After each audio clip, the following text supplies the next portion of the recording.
बिस्मिल्लाहिर्रहमानिर्रहीम, अस्सलाम वालेकुम, good morning, very warm welcome.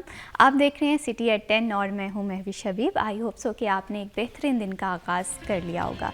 साल 2025 इख्तिताम पजीर होने को है, महज 10 दिन रह गए हैं। इसमें बहुत सारे लोगों ने बहुत ज़्यादा अचीव भी किया होगा, कुछ लोगों ने फेलियर्स का सामना करना पड़ा होगा और बहुत सारी सबसे स्पेशल बात यह है कि बहुत लोगों ने बहुत कुछ सीखा भी होगा। आज के प्रोग्राम में हम बात करेंगे कि फैसलाबाद के बिज़नेस कम्युनिटी के लिए साल 2025 कैसा रहा, एक्सपोर्ट्स की क्या सूरत हाल रही, कितना बिज़नेस फैसलाबाद ने जनरेट किया, फैसलाबाद के बिज़नेस के मसाइल जो हैं वो 2025 में किस तरह से रहे, हुकूमती पॉलिसीज़ का भी एनालिसिस करेंगे।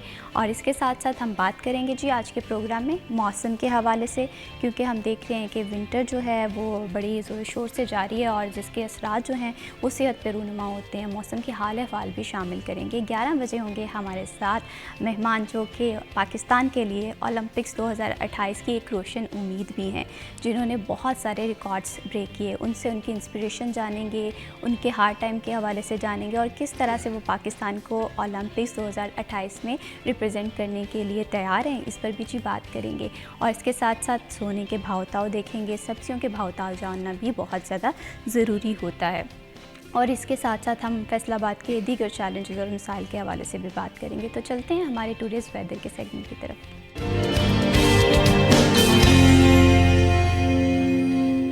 फैसलाबाद के मौसम के हवाले से बात करें तो फैसलाबाद का मौसम जो है वो गुज़श्ता 2 रोज़ से मज़ीद सर्द दिखाई दे रहा है। आज के टेम्परेचर के हवाले से बात कर लेते हैं जी। आज का ज़्यादा से ज़्यादा टेम्परेचर जो है वो 20 सेंटीग्रेड रहने का इम्कान है और कम से कम टेम्परेचर जो है वो 13 सेंटीग्रेड रहने का इम्कान है।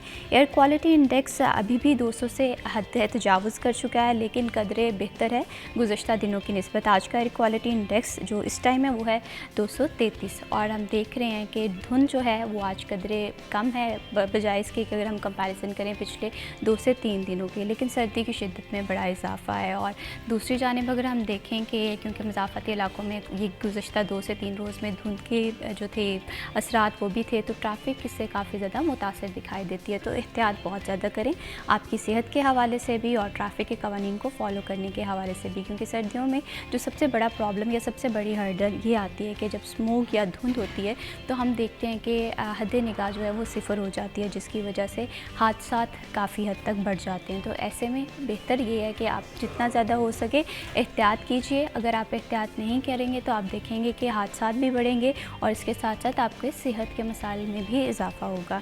और बढ़ाते हैं जी प्रोग्राम को आगे और बात करते हैं हम फैसलाबाद के हवाले से। मैं कहती हूँ कि फैसलाबाद हमारा प्यारा शहर है। ये शहर का अगर हम एनालिसिस करें, कंपैरिजन करें 2025 के हवाले से, तो 2025 फैसलाबाद के लिए कैसा रहा, बिज़नेस कम्युनिटी ने कितनी तरक्की की। एक्सपोर्ट्स के हवाले से कहा जा रहा है कि एक्सपोर्ट्स काफ़ी हद तक हमें एज़ कम्पेयर टू 2024 के कम नज़र आई। इसकी वजूहत भी जानेंगे। और क्योंकि दिसंबर का महीना क्रिसमस के ऑर्डर्स के लिए भी होता है, न्यू ईयर के लिए भी होता है, तो बिज़नेस कम्युनिटी के लिए ये बड़ा अहम महीना समझा जाता है। इस हवाले से भी जी आज के प्रोग्राम में हम बात करेंगे। इस टॉपिक पर गुफ्तगू करने के लिए हमें प्रोग्राम में ज्वाइन किया है मोहम्मद बिलाल डोगर ने, एंकर पर्सन है। आइए खुश आमदीद कहते हैं। अस्सलाम वालेकुम, कैसे हैं बिलाल? अल्हम्दुलिल्लाह मैं बिल्कुल ठीक हूँ। Thank you so much Bilal for joining us in this program. और इन्हीं के साथ हमें ज्वाइन किया है आतिफ मुनीर शेख साहब ने, साबिक सदर हैं FCCI के। और फैसलाबाद के बिज़नेस कम्युनिटी के मसाइल के हवाले से बात करना हो, फैसलाबाद की ट्रू इमेज को रिप्रेजेंट करना हो, तो हमेशा से इनका रोल जो है वो काबिल तहसीन है। आइए खुश आमदीद कहते हैं। अस्सलाम वालेकुम। वालेकुम अस्सलाम। कैसे हैं आतिफ साहब? जी अल्हम्दुलिल्लाह बहुत फ़ाइन। बहुत शुक्रिया आपने प्रोग्राम के लिए वक्त निकाला। सरदार बिलाल मोहम्मद डोगर साहब, आपसे मैं गुफ्तगू का आगाज़ करूँगी। 2025 जब इसका स्टार्ट हुआ हमने देखा कि बहुत सारी उम्मीदें वाबस्ता थी इस साल में, और बिज़नेस कम्युनिटी की भी, हमारे अपने पर्सनल गोल्स भी थे। तो आपको ये 2025 कैसा लगा फैसलाबाद की बिज़नेस कम्युनिटी के पॉइंट ऑफ व्यू से? अच्छा, फैसलाबाद हमेशा से टेक्सटाइल का हब कहा जाता है। अगर मजमूई तौर पर पाकिस्तान की बरामदात देखें तो उसमें 64% पाकिस्तान टेक्सटाइल का शेयर है। उस 64 में मोर देन 60% इस शहर फैसलाबाद में समोया हुआ है। तो डेफिनेटली हम टेक्सटाइल की बात करें, बहुत सारे और भी चैप्टर्स और जॉनराज इसके अंदर चल रहे हैं, लेकिन सबसे मेन टेक्सटाइल होता है। मैं एक नज़र सिर्फ टेक्सटाइल बरामदा जो ओवरऑल हमारी एक्सपोर्ट है उसके अंदर से निकाल के लाया। हमारा जनवरी जैसे आपने कहा एक्सपेक्टेशन से हटकर बहुत मुख्तलिफ आया और आप यकीन करें पूरे 11 महीनों में सबसे टॉप एक्सपोर्ट्स जनवरी में रही है। 1 अरब और 68 करोड़ डॉलर की, सिर्फ टेक्सटाइल की। फिर फैब के अंदर ये कम हुई 1 अरब 41 करोड़ डॉलर। फिर उसके बाद मार्च में 1 अरब 42 करोड़ डॉलर रही। उसके बाद अप्रैल में डिक्लाइन हुई, मई में डिक्लाइन हुई, जून में फिर कुछ बेहतर हुई, 1 अरब 52 करोड़ डॉलर पे गई। जुलाई फिर बहुत अच्छा गया, 1 अरब 67 करोड़ डॉलर पे गई।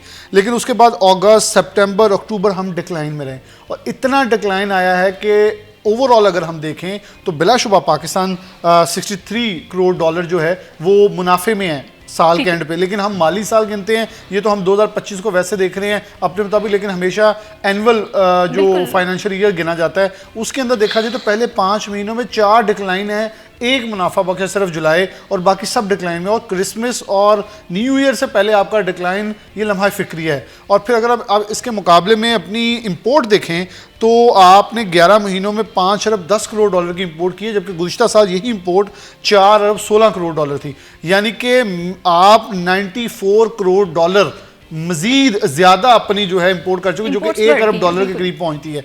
तो ये इदादे शुमार बड़े ही अलार्मिंग ऐसे हैं कि हमारी एक्सपोर्ट वैसे नहीं बढ़ रही जैसी हमारी इंपोर्ट बढ़ी है। तो अल्टीमेटली उसका नुकसान क्या होगा, आप ट्रेड डेफिसिट की तरफ बढ़ेंगे, और ट्रेड डेफिसिट कभी भी किसी मुल्क की जीडीपी को नहीं बढ़ने देता, किसी मुल्क में महंगाई को नहीं ख़त्म होने देता, और किसी मुल्क के अंदर आपकी जो बेहतरी है, रोज़गार की फरावानी है, वो नहीं होने देता। गौहर एजाज साहब अभी 4-5 रोज़ पहले कह रहे थे कि कितने फ़ीसद इंडस्ट्री बंद हो चुकी है। एप्टमा 3 खतूत लिख चुकी है मिनिस्ट्रीज़ को कि कंटेनर्स जो बैकलॉग लगा है। आतिफ साहब भी आगे जाके इसके ऊपर डेफिनेटली अपनी वो बात करेंगे कि सप्लाई नहीं आ रही लेकिन बिजली के बिल आ गए हैं, सप्लाई नहीं आ रही सेल टैक्स जमा करवाएं, सप्लाई नहीं आ रही डैमरेज चार्जेस दें। तो इन चीज़ों को वेव करें। जब देखें, इनको तो नहीं पता था ना कि जो हमें ये सामना करना पड़ेगा 10 दिन तक। अब 10 दिन का जो बैकलॉग है ये 1.5-2 माह चलना है। तो इनको जिन्होंने अपने पैसे देके अपनी चीजें मंगवा ली थी वो वहां रुकी है, अब वो सब प्लस होगा। कम्युनिटी ये भी पॉइंट ऑफ व्यू रखती है, नजर आती है कि ये जो टाइम था ना, ये बड़ा क्रूशल टाइम था क्रिसमस के ऑर्डर्स के लिए भी और न्यू ईयर के ऑर्डर के लिए। ये वो टाइम था जिसमें हम अगर कसर निकाल सकते थे, जहाँ हमारी जो एक्सपोर्ट है वो डिक्लाइन हुई। लेकिन ये जो हड़ताल थी ये 10 दिन तक बढ़ी क्यों? अच्छा, मैं आपको इससे छोटे से दादा शुमार जब आपने क्वेश्चन कर लिया इसका बता देता हूँ। अगस्त के अंदर हमारी गुज़िश्ता इस साल 1 अरब 52 करोड़ डॉलर एक्सपोर्ट थी, जबकि गुज़िश्ता साल उसी अगस्त में 1 अरब 54 करोड़ डॉलर थी। अच्छा, सितंबर में 1 अरब 57 करोड़ डॉलर थी और पिछले साल 1 अरब 60 करोड़ डॉलर थी। अक्टूबर में 1 अरब 61 करोड़ डॉलर थी और पिछले साल 1 अरब 62 करोड़ डॉलर थी। नवंबर में 1 अरब 42 करोड़ डॉलर अब रही है, पिछले साल 1 अरब 46 करोड़ डॉलर थी। यानी कि हम कसर नहीं, वो असी हर तरह की कसर काट सकते सी। प्रॉब्लम क्या है, आप जाके ज़रा अपने पूछे तो सही जो आपके सबसे बड़े हौजरी वाले हैं जो निटवेयर डिक्लाइन का शिकार हुई है, वो कह रहे हैं कि अगर हमने शिपिंग में करने थे वेसल्स मिस हुए, हमने एयर कार्गो की, यानी कि जो चीज़ 10 रुपये में जानी थी वो 90 रुपये में भेजी, तो उसका डेफिनेटली नुकसान होना। अगेन वही बात आ गई कि कॉस्ट ऑफ प्रोडक्शन में हम ऑलरेडी बहुत एक्सपेंसिव हैं और फिर हमारे जो हालात इस तरह से बना दिए जाते हैं या समटाइम बन जाते हैं जिसकी वजह से यहाँ की बिजनेस कम्युनिटी को फर्दर भी सफ़र करना पड़ता है। आतिफ साहब, आपसे मैं ये जानना चाहती हूँ, 2025 के हवाले से हम एनालिसिस कर रहे हैं, आपकी नज़र में 2025 किस तरह से रहा? जो टारगेट से बिजनेस कम्युनिटी के वो मीट होते हुए दिखाई दिए आपको? सबसे पहले आपका शुक्रिया आपके मदू करने का।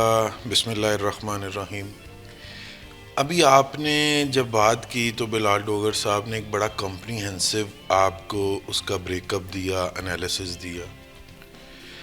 तो जो 1-2 माह निकाल दें तो 10 माह डिक्लाइन की तरफ जैसे उन्होंने ये बताया है।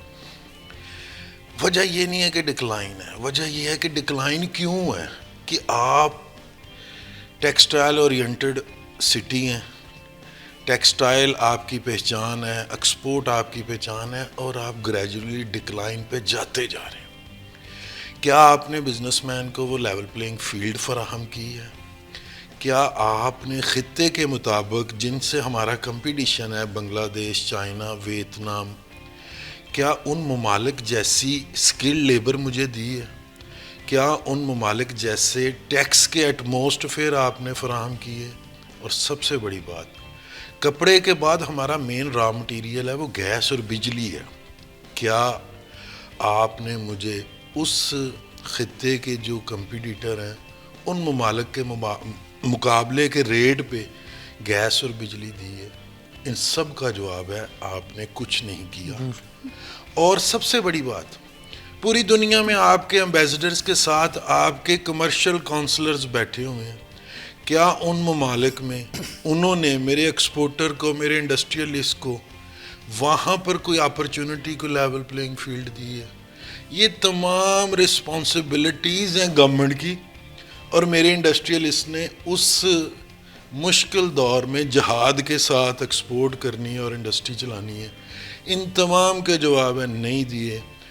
इतने महकमे हैं इंडस्ट्री को, 32 डिपार्टमेंट उसे फेस करना पड़ता है। इनकम टैक्स के बाद सेल टैक्स, एक्साइज है, लेबर है, EOBI है, सोशल सिक्योरिटी है, इन्वायरमेंट है, सब एक लंबी लिस्ट है।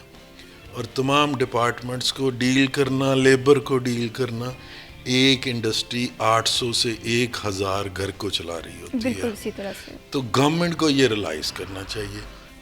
इसी तरह नया साल 2026 आएगा इसी उम्मीद के साथ कि दिल को समझाने के लिए गालिब ये ख्याल अच्छा। किसी ब्राह्मण ने कहा कि ये साल अच्छा है। मेरा इंडस्ट्रियलिस्ट इस वक्त, मेरा लेकिन एक्सपोर्टर इस वक्त साहब, बहुत अभी मुश्किल तो में। बात ये की जा रही है कि हुकूमत ये कह रही है कि अब ख्यालात तक नहीं, अब वाकई प्रैक्टिकली स्टेप्स लिए जाएंगे। आपने देखा है कि वज़ीर आज़म शहबाज शरीफ काफ़ी ज़्यादा संजीदा हैं। बिज़नेस को बढ़ाने के लिए भी हम देख रहे हैं कि हमारे माहिदे भी हो रहे हैं, मलेशिया के साथ है, सऊदी अरेबिया के साथ ताल्लुकात बेहतर हो रहे हैं। बस अब ज़रूरत इस चीज़ की है कि इसे हम कैप्चर किस तरह से करें। देखिए, आपको अपॉर्चुनिटी मिलती है, जो जैसे मैंने कहा कि पूरी दुनिया में हमारे एम्बेसडर्स के साथ कमर्शियल काउंसलर्स बैठे हुए हैं। इस वक्त शहबाज शरीफ साहब बहुत ज़्यादा गैर मुल्की दौरे कर रहे हैं। हमारे field marshal general Asim Munir साहब बड़ा सिंसियरली उनके साथ मिलकर, हम कहते हैं कि कभी होता ही है कि गवर्नमेंट्स और इस्टेब्लिशमेंट एक पेज पे नहीं होती। पाकिस्तान के लिए इस वक्त बड़ा अच्छा मौका है कि गवर्नमेंट इस्टेब्लिशमेंट एक पेज पे हैं। दोनों मिल के जो उनका गोल है वो पाकिस्तान की तरक्की है। शहबाज शरीफ साहब हमारे प्राइम मिनिस्टर, वो भी ये चाह रहे हैं, और जनरल आसिम मुनीर साहब भी यही चाह रहे हैं कि पाकिस्तान को, मैं आपके यहाँ पे और चीज़ ऐड करूँ, हमारे खारजी तल्लुकात पिछले बहुत अरसे से डिक्लाइन की तरफ से, खारजा पॉलिसी इस वक्त पाकिस्तान की बहुत अच्छी है। जैसे आपने जिक्र किया, हमारे तल्लुकात अच्छे हैं, हमारे तल्लुकात सुपर पावर अमेरिका के साथ अच्छे हैं, हमारे ख़ित्ते में बड़े अच्छे तल्लुकात हैं और हमें इज़्ज़त की निगाह से भी देखा जा रहा है। तो ये टाइम है कि उस अपॉर्चुनिटी को हम कैश करें, इनरोल करें और उसको बिज़नेस की सूरत में अपने पाकिस्तान लेके आएँ। इंडस्ट्री चलेगी, जब एक्सपोर्ट होगी यहाँ पे एम्प्लॉयमेंट भी जनरेट होगा और पाकिस्तान की इकानमी भी बेहतर होगी, GDP भी बेहतर होगी। एक्सपोर्ट में एक बहुत बड़ी इस वक्त हर्डल है, शरह सूद अभी तक 7 माह के बाद रिव्यू किया है और 10.05 पे आई है। हम पिछले 3 साल से कह रहे हैं कि मार्कअप को सिंगल डिजिट में लाया जाए। ग्रेजुअली इसे 7% तक जब आप नहीं लाएंगे तो हम बैंक से पैसा नहीं उठा सकेंगे, हम इन्वेस्टमेंट नहीं, बैंक को एज पार्टनर अपने काम में नहीं लेके आ सकेंगे। शरह सूद को 7% पे ग्रेजुअली लाना है। लेकिन ये भी आतिफ साहब के बेहतरी तो एटलीस्ट आई है। हमने देखा है कि ये मार्कअप 23 से होते होते 12 पे आया, फिर उसके बाद 11 पे, और अब 10.05 रह गया। और फर्दर भी ये इम्कानात ज़ाहिर किए जा रहे हैं हुकूमत की जानिब से कि शायद ये जो है इसे सिंगल डिजिट से लेकर जाएँ। लेकिन बात सिर्फ इतनी है कि ये सारी चीज़ें जो है वो वक्त रहते करनी होंगी। वक्त हुआ जी ब्रेक का, स्टे विद अस।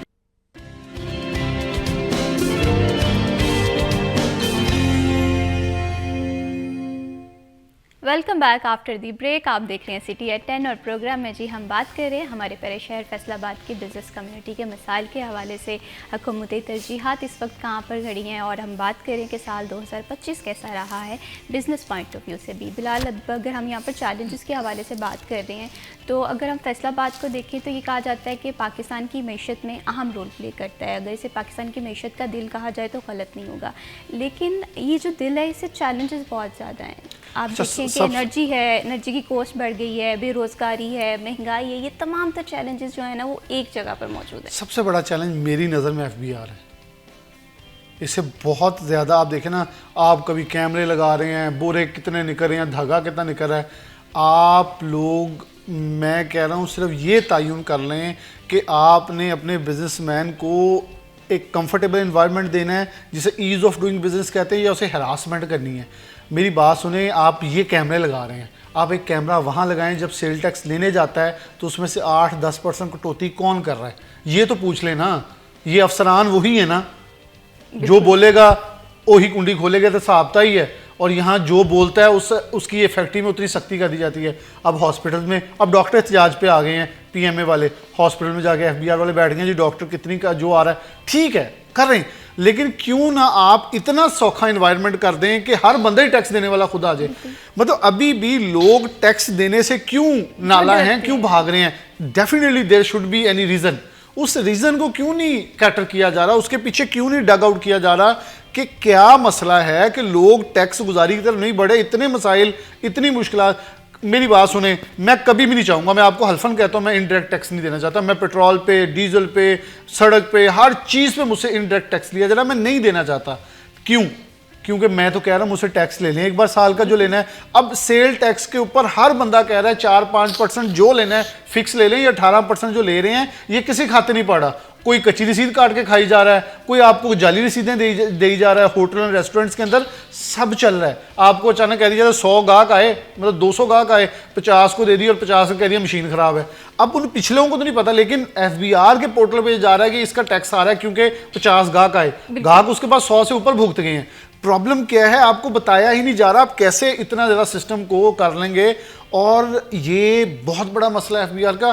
खुद पीएम 2-3 बार कह चुके हैं, तो आखिरकार उस डिपार्टमेंट को रिफॉर्म क्यों नहीं किया जाता? आप यकीन माने कि अभी सीएनसी की बात कर रहे थे, उनके पास सारे एक्सपोर्टर गए, उन्होंने हौसला दिया आपके साथ ताउन किया जाएगा, वो भी शिकायत सिर्फ एफबीआर की लगा रहे हैं।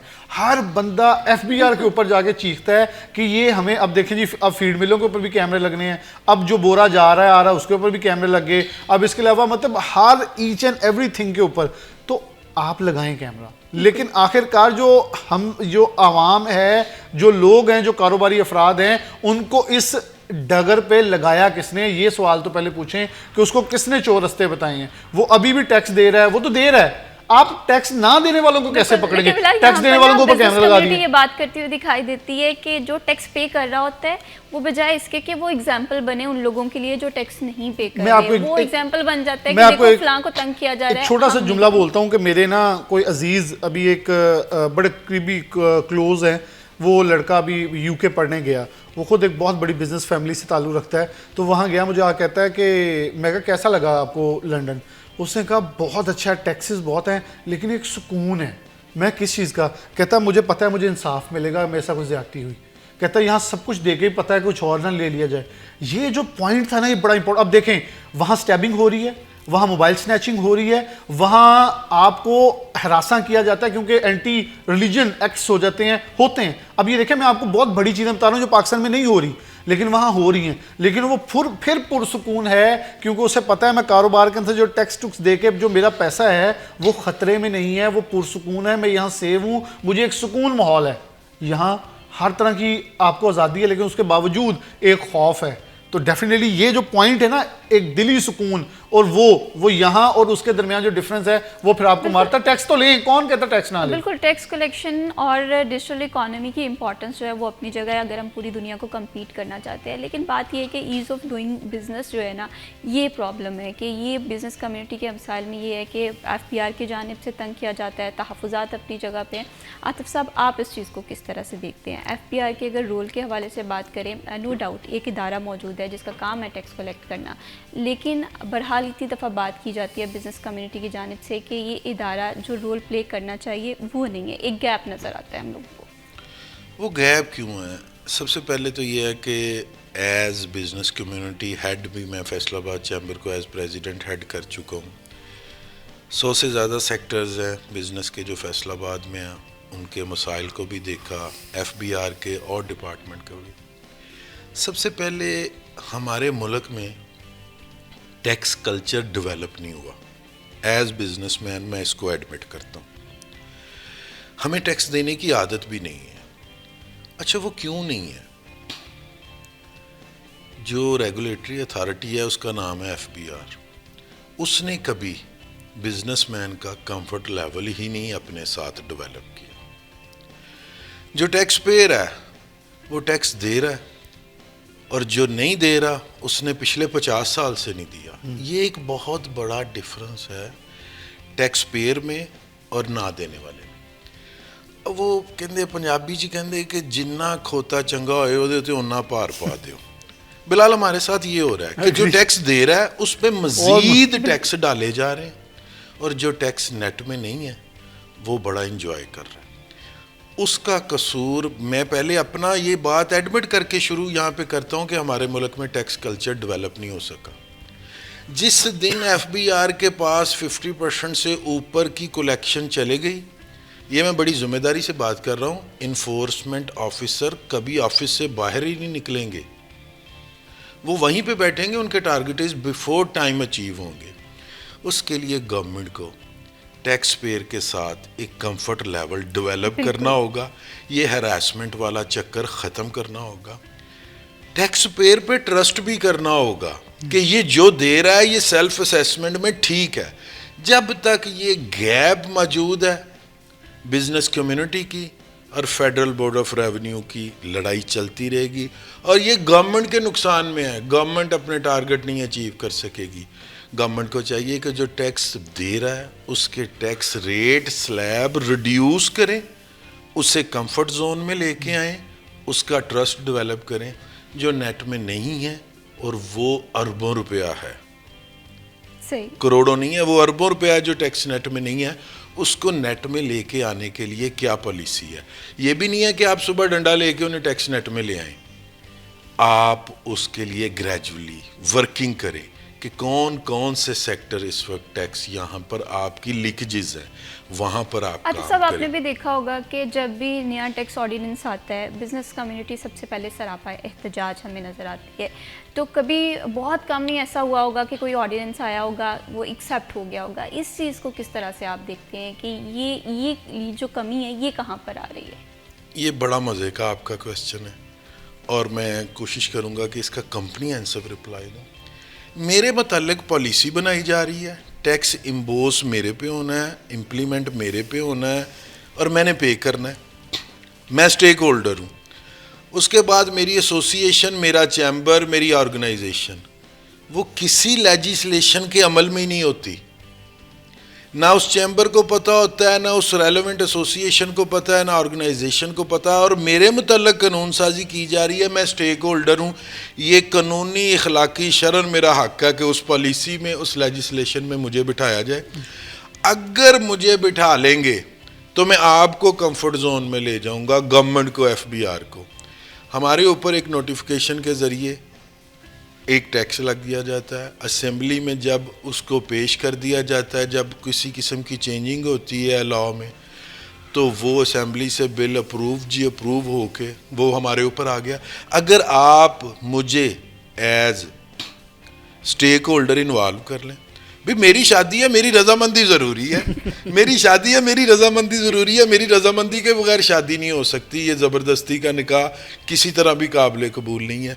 जब स्टेक होल्डर को इन्वॉल्व होगा, उससे भी पता होगा कि इस लेजिस्लेशन में मैं बैठा हूँ, अब मैंने अपनी एसोसिएशन को, अपनी बिजनेस कम्युनिटी को बताना है कि ये हमारी मुशावरत के साथ इम्प्लीमेंट होगा और हमें ये देना चाहिए। तो ये है वो एक तरीक़ाकार जिसमें आज तक बजट बनाने में, किसी किस्म की भी लेजिस्लेशन में गवर्नमेंट ने मेन स्टेक होल्डर को इन्वॉल्व नहीं किया।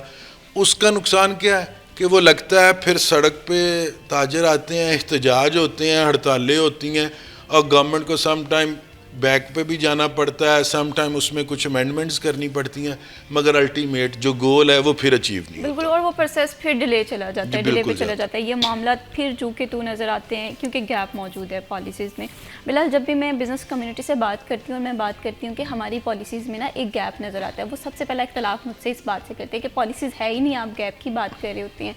तो आपको क्या नज़र आता है कि क्या प्रॉब्लम है? बिज़नेस कम्युनिटी ये मानने को तैयार नहीं है कि हमारे यहाँ पॉलिसीज़ हैं, हुकूमत ये बात करती हुई दिखाई देती है कि हम पॉलिसीज़ बना रहे हैं। अच्छा, पॉलिसियाँ बना रहे हैं, इम्प्लीमेंट नहीं हो रही। आप टेक्सटाइल पॉलिसी देख लें, पिछले 1.5 साल से अंडर प्रोसेस चल रही है, लेकिन उसका मुसवदा घूम रहा है, उस पर बहस हो रही है, लेकिन वो सामने नहीं आ रहा। चीज़ों को अमली जामा पहना रही है। बिल्कुल आतिफ मौलवी शेख साहब ने बिल्कुल सही कहा कि आपने एसएमई की पॉलिसी बनानी और सारे एलएसएम से आपने डिसाइड करवा लिया, फिर होगा क्या? आप कोलेटरल फ्री 1 करोड़ का कर्जा देंगे, एलएसएम अपनी बीवियों के नाम के ऊपर डायरेक्टरशिप के अंदर वो कर्जा ले जाते हैं। अच्छा, जितने एसएमई मुंह देखते रहते हैं, हमें तो कुछ नहीं मिला। अब कर्जा अल्टीमेटली जा भी रहा है, लग भी रहा है और उसका रिजल्ट भी निकल आएगा, लेकिन जब एसएमई रह जाएंगे तो फिर कैसे, उन्हें मिला ही नहीं है। तो प्रॉब्लम ही ये है कि हम उसको कैटर ही नहीं प्रॉपर तरीके से करते। और ये बड़ी ही मेन बात है कि आप ये तमीज़ पैदा कर दें कि जब एक फाइलर, अब ये कह देते हैं जी नॉन फाइलर की सिमें बंद कर देनी, उसका आईडी कार्ड कैंसिल कर देना है, ये मजाक या मीम्स की हद तक चल जाता है। लेकिन हकीकत के अंदर आप फाइलर जाए रेस्टोरेंट के अंदर, उसे जब डिस्काउंट होगा ना, जब वो अपना कार्ड दे, डाटा है ना, आप जब आपके साथ उनका डाटाबेस कनेक्टेड है तो वो अपना कार्ड दे, वो कार्ड कनेक्ट करने उसे कहें वो कैशलेस पेमेंट करे। मैं करने के लिए तैयार हूँ, मैं फाइलर हूँ, मैं कार्ड से पेमेंट करूँ, मुझे दें 11% डिस्काउंट, में भाग के जाऊँगा। जब आप मुझे नहीं ट्रीट कर रहे वैसे जैसे करना चाहिए तो मैं क्या करूँगा, मैं उसे कहूँगा यार कच्ची पर्ची दे, आज लाया पैसे जड़े लेने। अब उसको तो पैसा बच रहा है रेस्टोरेंट वाले को, ना गवर्नमेंट को जा रहा है, अब दोनों का फायदा मेरा और रेस्टोरेंट वाले का हो रहा है। और ये चल रहा है हमारे पाकिस्तान और बिलाल, ये बात बहरहाल मैंने बहुत दफ़ा फेस की है कि आप बड़े बड़े रेस्टोरेंट्स में जाते हैं और आप देखते हैं वहाँ पर कार्ड पेमेंट एक्सेप्ट नहीं हो रही होती है। आप बड़े बड़े शॉपिंग मॉल्स में जाते हैं और देखते हैं कि ये प्रॉब्लम वहाँ पर भी आ रही होती है। कहीं ना कहीं एहतसाब की कमी है, चेक एंड बैलेंस अगर इसे मेक श्योर किया जाए तो बहुत सारी प्रॉब्लम जो है वो इनिशियल स्टेज पे हल हो सकती है। वक्त हुआ जी ब्रेक का, स्टे विद अस।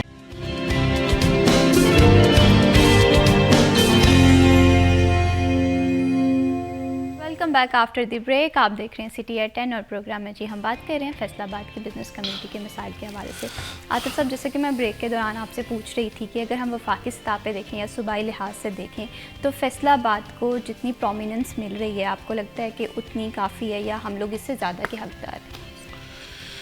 अगर मेरे से दिल की बात पूछें, मैं फैसलाबाद की मट्टी हूँ, मुझे इस शहर से मोहब्बत है। अल्लाह ताला की ज़ात ने जो इज़्ज़त, दौलत, पैसा, शोहरत दी है तो अल्लाह ताला की ज़ात ने शहर की बदौलत दी है। इस शहर की बिज़नेस कम्युनिटी को मैंने हेड किया हुआ है। एक मिसाल दी जाती है हिस्सा बा मुताबिक जुस्सा, तो उसमें आपने कहा कि जो सहूलियात दी जा रही हैं वो काफ़ी हैं या ये शहर इससे ज़्यादा का हकदार?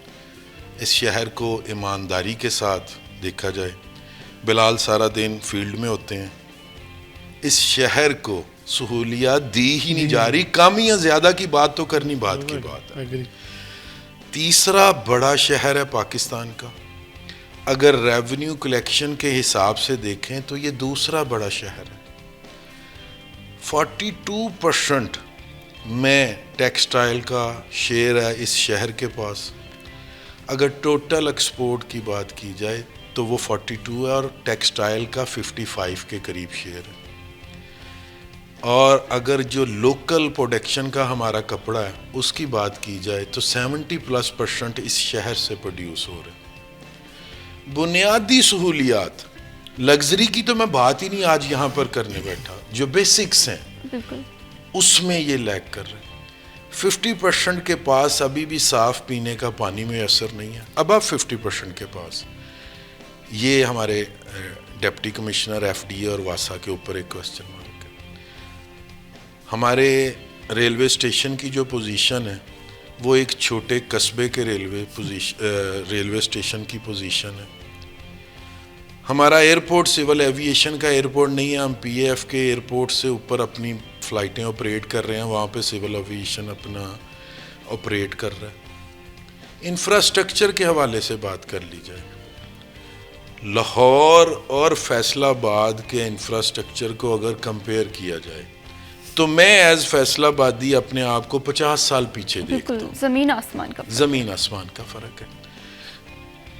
कैपिटल है लाहौर, हम मानते हैं, तमाम वज़रा आला का फोकस लाहौर पर ही रहता है, मगर जब आप बात कर रहे हैं कि आपने डेवलपमेंट, एक्सपोर्ट बढ़ानी है, ये चीज़ें मामलात करने हैं, तो आपको अब लाहौर से हट के काम करना होगा। यहाँ पर हमारी बिज़नेस कम्युनिटी कसूरवार है, मैं ख़ुद उसका रिप्रेजेंटेटिव अपनी ये तस्लीम कर रहा हूँ कि चैम्बर से, एसोसिएशन से जिस लेवल की आवाज़ बुलंद करनी चाहिए थी, अनफॉर्चुनेट वो आज तक नहीं हो चुकी। उसके बाद इस शहर की पॉलिटिकल लीडरशिप जो ऐवानों में बैठी है, वो सूबाई ऐवान है या वो फेडरल के कौमी असम्बली के ऐवान है, उन्होंने इस शहर की आवाज़ उस असम्बली के ऐवानों में नहीं पहुंचाई, वो भी उस जुर्म में बराबर की शरीक है। हमारे फैसलाबाद में एक फ्लाईओवर नहीं है सिवाय वो कि जो हमने रेलवे क्रॉसिंग के लिए ब्रिज बनाए हैं। ट्रैफिक को कंट्रोल करने के लिए, ट्रैफिक की इंजीनियरिंग मैनेजमेंट के लिए एक फ्लाईओवर नहीं है। हमारे केनाल रोड्स पे जो मेन इस वक्त आपका ट्रैफिक का लोड ले रहा है, आप फील्ड में होते हैं बिलाल, क्या 204 चक चौक वाला इस वक्त अंडरपास नागुज़ीर नहीं है? बिल्कुल। क्या जिसे हम पाइपों वाला पुल, ट्रीट बेकरी वाला कहते हैं, जहां पर घंटों ट्रैफिक ब्लॉक रहती है, बहुत बुरी सूरत है। आप सिग्नल फ्री कर सकते हैं इस केनाल रोड को। नोवेल्टी पुल, हमारा अंडरपास, ये वो हैं जो फैसलाबाद के प्लान से मिसिंग है, ये अप्रूव्ड है। क्या अब्दुल्लापुर चौक से लेके तजाब मिल चौक तक फ्लाईओवर की ज़रूरत नहीं है? क्या जहाल चौक से लेकर गेट वाला चौक तक स्त्याना रोड पे जितना रश है, कंजस्टेड एरिया है, क्या वहाँ पे फ्लाईओवर की ज़रूरत नहीं है? इस शहर को इसके हिस्से का पिनट भी नहीं मिलता। मैं यहाँ पर इस पे बड़ा सख्त स्टैंड लेता हूँ और हमेशा मैंने जब भी वज़ीर आला, प्राइम मिनिस्टर यहाँ उनसे बात की है तो यही बात की है कि फैसलाबाद कितना के सेक्रीफाइस करेगा और कितने साल इसने मज़ीद करना है। ना यहाँ पर प्रॉपर ट्रेनें हैं पूरे शहरों के लिए, फ़्लाइट ऑपरेट्स नहीं होती, बिज़नेस कम्युनिटी को लाहौर से अपनी फ़्लाइट्स लेनी पड़ती हैं, शॉपिंग के लिए भी अब हम लाहौर जाना शुरू हो गए हैं, फ़ाइन डाइनिंग के लिए हम लाहौर जाना शुरू हो चुके हैं। और मेरा तो एज़ फैसलाबादी अब मैं तो अब जेलस पूरा फील करता हूँ अपने आप को लाहौर के साथ कि मेरे हिस्से का भी वो हिस्सा लेके जाई जा रहा है। मुल्तान की लीडरशिप ने आपको काम करके दिखा दिया है, मुल्तान का इंफ्रास्ट्रक्चर फैसलाबाद से मच बेटर, बिल्कुल वहाँ की बिजनेस कम्युनिटी ने भी करके दिखा दिया, और स्पेशली पॉलिटिकल लीडरशिप उन्हें लकीली यूसुफ रज़ा गिलानी साहब की सूरत में प्राइम मिनिस्टर मिल गए थे, वो काम पहले हुए। मुल्तान कभी नहीं गई थी, मेरा चक्कर ना लास्ट ईयर लगा, तो मैंने ये सोचा हुआ था कि मुल्तान जो है वो फैसलाबाद से इतना ज़्यादा डेवलप नहीं होगा। जब मैं गई हूँ मैंने देखा कि अभी बाईपास पे हूँ मैं, लेकिन वो शहर था, मतलब वहाँ पर मेट्रो थी, वहाँ पर आप देख रहे कि बड़े बड़े टॉप ब्रांड्स थे। तो जो मैं एक चेहरा लेकर जा रही थी मुल्तान का कि मुल्तान ऐसा होगा, मुझे लगा कि नहीं, फैसलाबाद पीछे रह गए। अब यहाँ पर इस मैं आज के प्रोग्राम की तवस्सुत जहाँ पर हम बहुत ज़्यादा गिले शिकवे कर रहे हैं, वहाँ पर मैं एक एप्रिसिएशन पंजाब गवर्नमेंट को देना चाहूँगा ज़रूर, कि जहाँ बहुत बड़े पहलवान मूँछों दाढ़ियों वाले यहाँ पर चीफ मिनिस्टर आए, उन सब से ज़्यादा एक पाकिस्तान की पहली, पंजाब की पहली ख़तून चीफ मिनिस्टर ने काम करके दिखाया। बिल्कुल। यहाँ पर मैं मोहतरमा मरियम नवाज शरीफ साहिबा को एप्रिसिएशन दूंगा। गिले भी उनसे हम करेंगे कि पंजाब में भी वो फैसलाबाद में हमारा हिस्सा नहीं दिया जा रहा, मगर आप ये देखें, इंक्रोचमेंट पे काम करना बहुत मुश्किल काम है, आपको रेजिस्टेंस बहुत मिलती है। पूरे पंजाब में आप देख रहे हैं मवेशी बाहर जा रहे हैं, एक अच्छी सफरी सहूलत के लिए ग्रीन बस आई है, बिल्कुल। पैरा फोर्स का क्याम इन्फोर्समेंट के लिए बड़ा अच्छा, इंक्रोचमेंट के लिए, और सीसीडी का क्याम देखें। अब इस वक्त मैं आपको एक चीज़ बताऊं, घर में वालिदैन का, स्कूल में असातिज़ा का खौफ होना चाहिए, और मुआशरे में जराइम पेशा आदमी को पुलिस का खौफ होना बड़ा ज़रूरी है। अब हमने देखा कि जो मनशियात फरोश हैं वो आपको इंशाल्लाह मिलेंगे नहीं, नज़र नहीं आएंगे। अब मुआशरे में जो जुराइम पेशा अफराद हैं उनके ऊपर एक पुलिस का खौफ है। सीसीडी की सूरत में पुलिस के जो लेजिस्लेशन ये कर रहे हैं कि पुलिस को भी आईजी पंजाब जैसे चीज़ों को लेकर अपने डीपीओ, सीपीओ, आरपीओ के साथ मीटिंग कर रहे हैं। आपको क्राइम रेट इंशाल्लाह कम होता नज़र आएगा, और ये बिज़नेस कम्युनिटी का पिछले साल से मुतालबा है कि जब क्राइम फ्री सिटी होगा तो उसकी इकॉनमी बिल्कुल इसी तरह से। और आपने आतिफ साहब ये भी देखा होगा कि ट्रैफिक कवानीन को हम लोग बड़े अच्छे से फॉलो करने लगे हैं, सब लोग इशारों पे रुकते भी हैं और उसके बाद कवानीन को फॉलो भी कर रहे होते हैं, हेलमेट का इस्तेमाल भी कर रहे होते हैं, सीट बेल्ट जो है वो भी अब मैंडेटरी हो गई है। तो कहीं ना कहीं जब हम ये कवानीन को फॉलो कर रहे होते हैं, ये हमारे लिए बेहतर होता है, हमारी शहर की बेहतरी के लिए होता है। वक्त हुआ जी ब्रेक का, स्टे विद अस।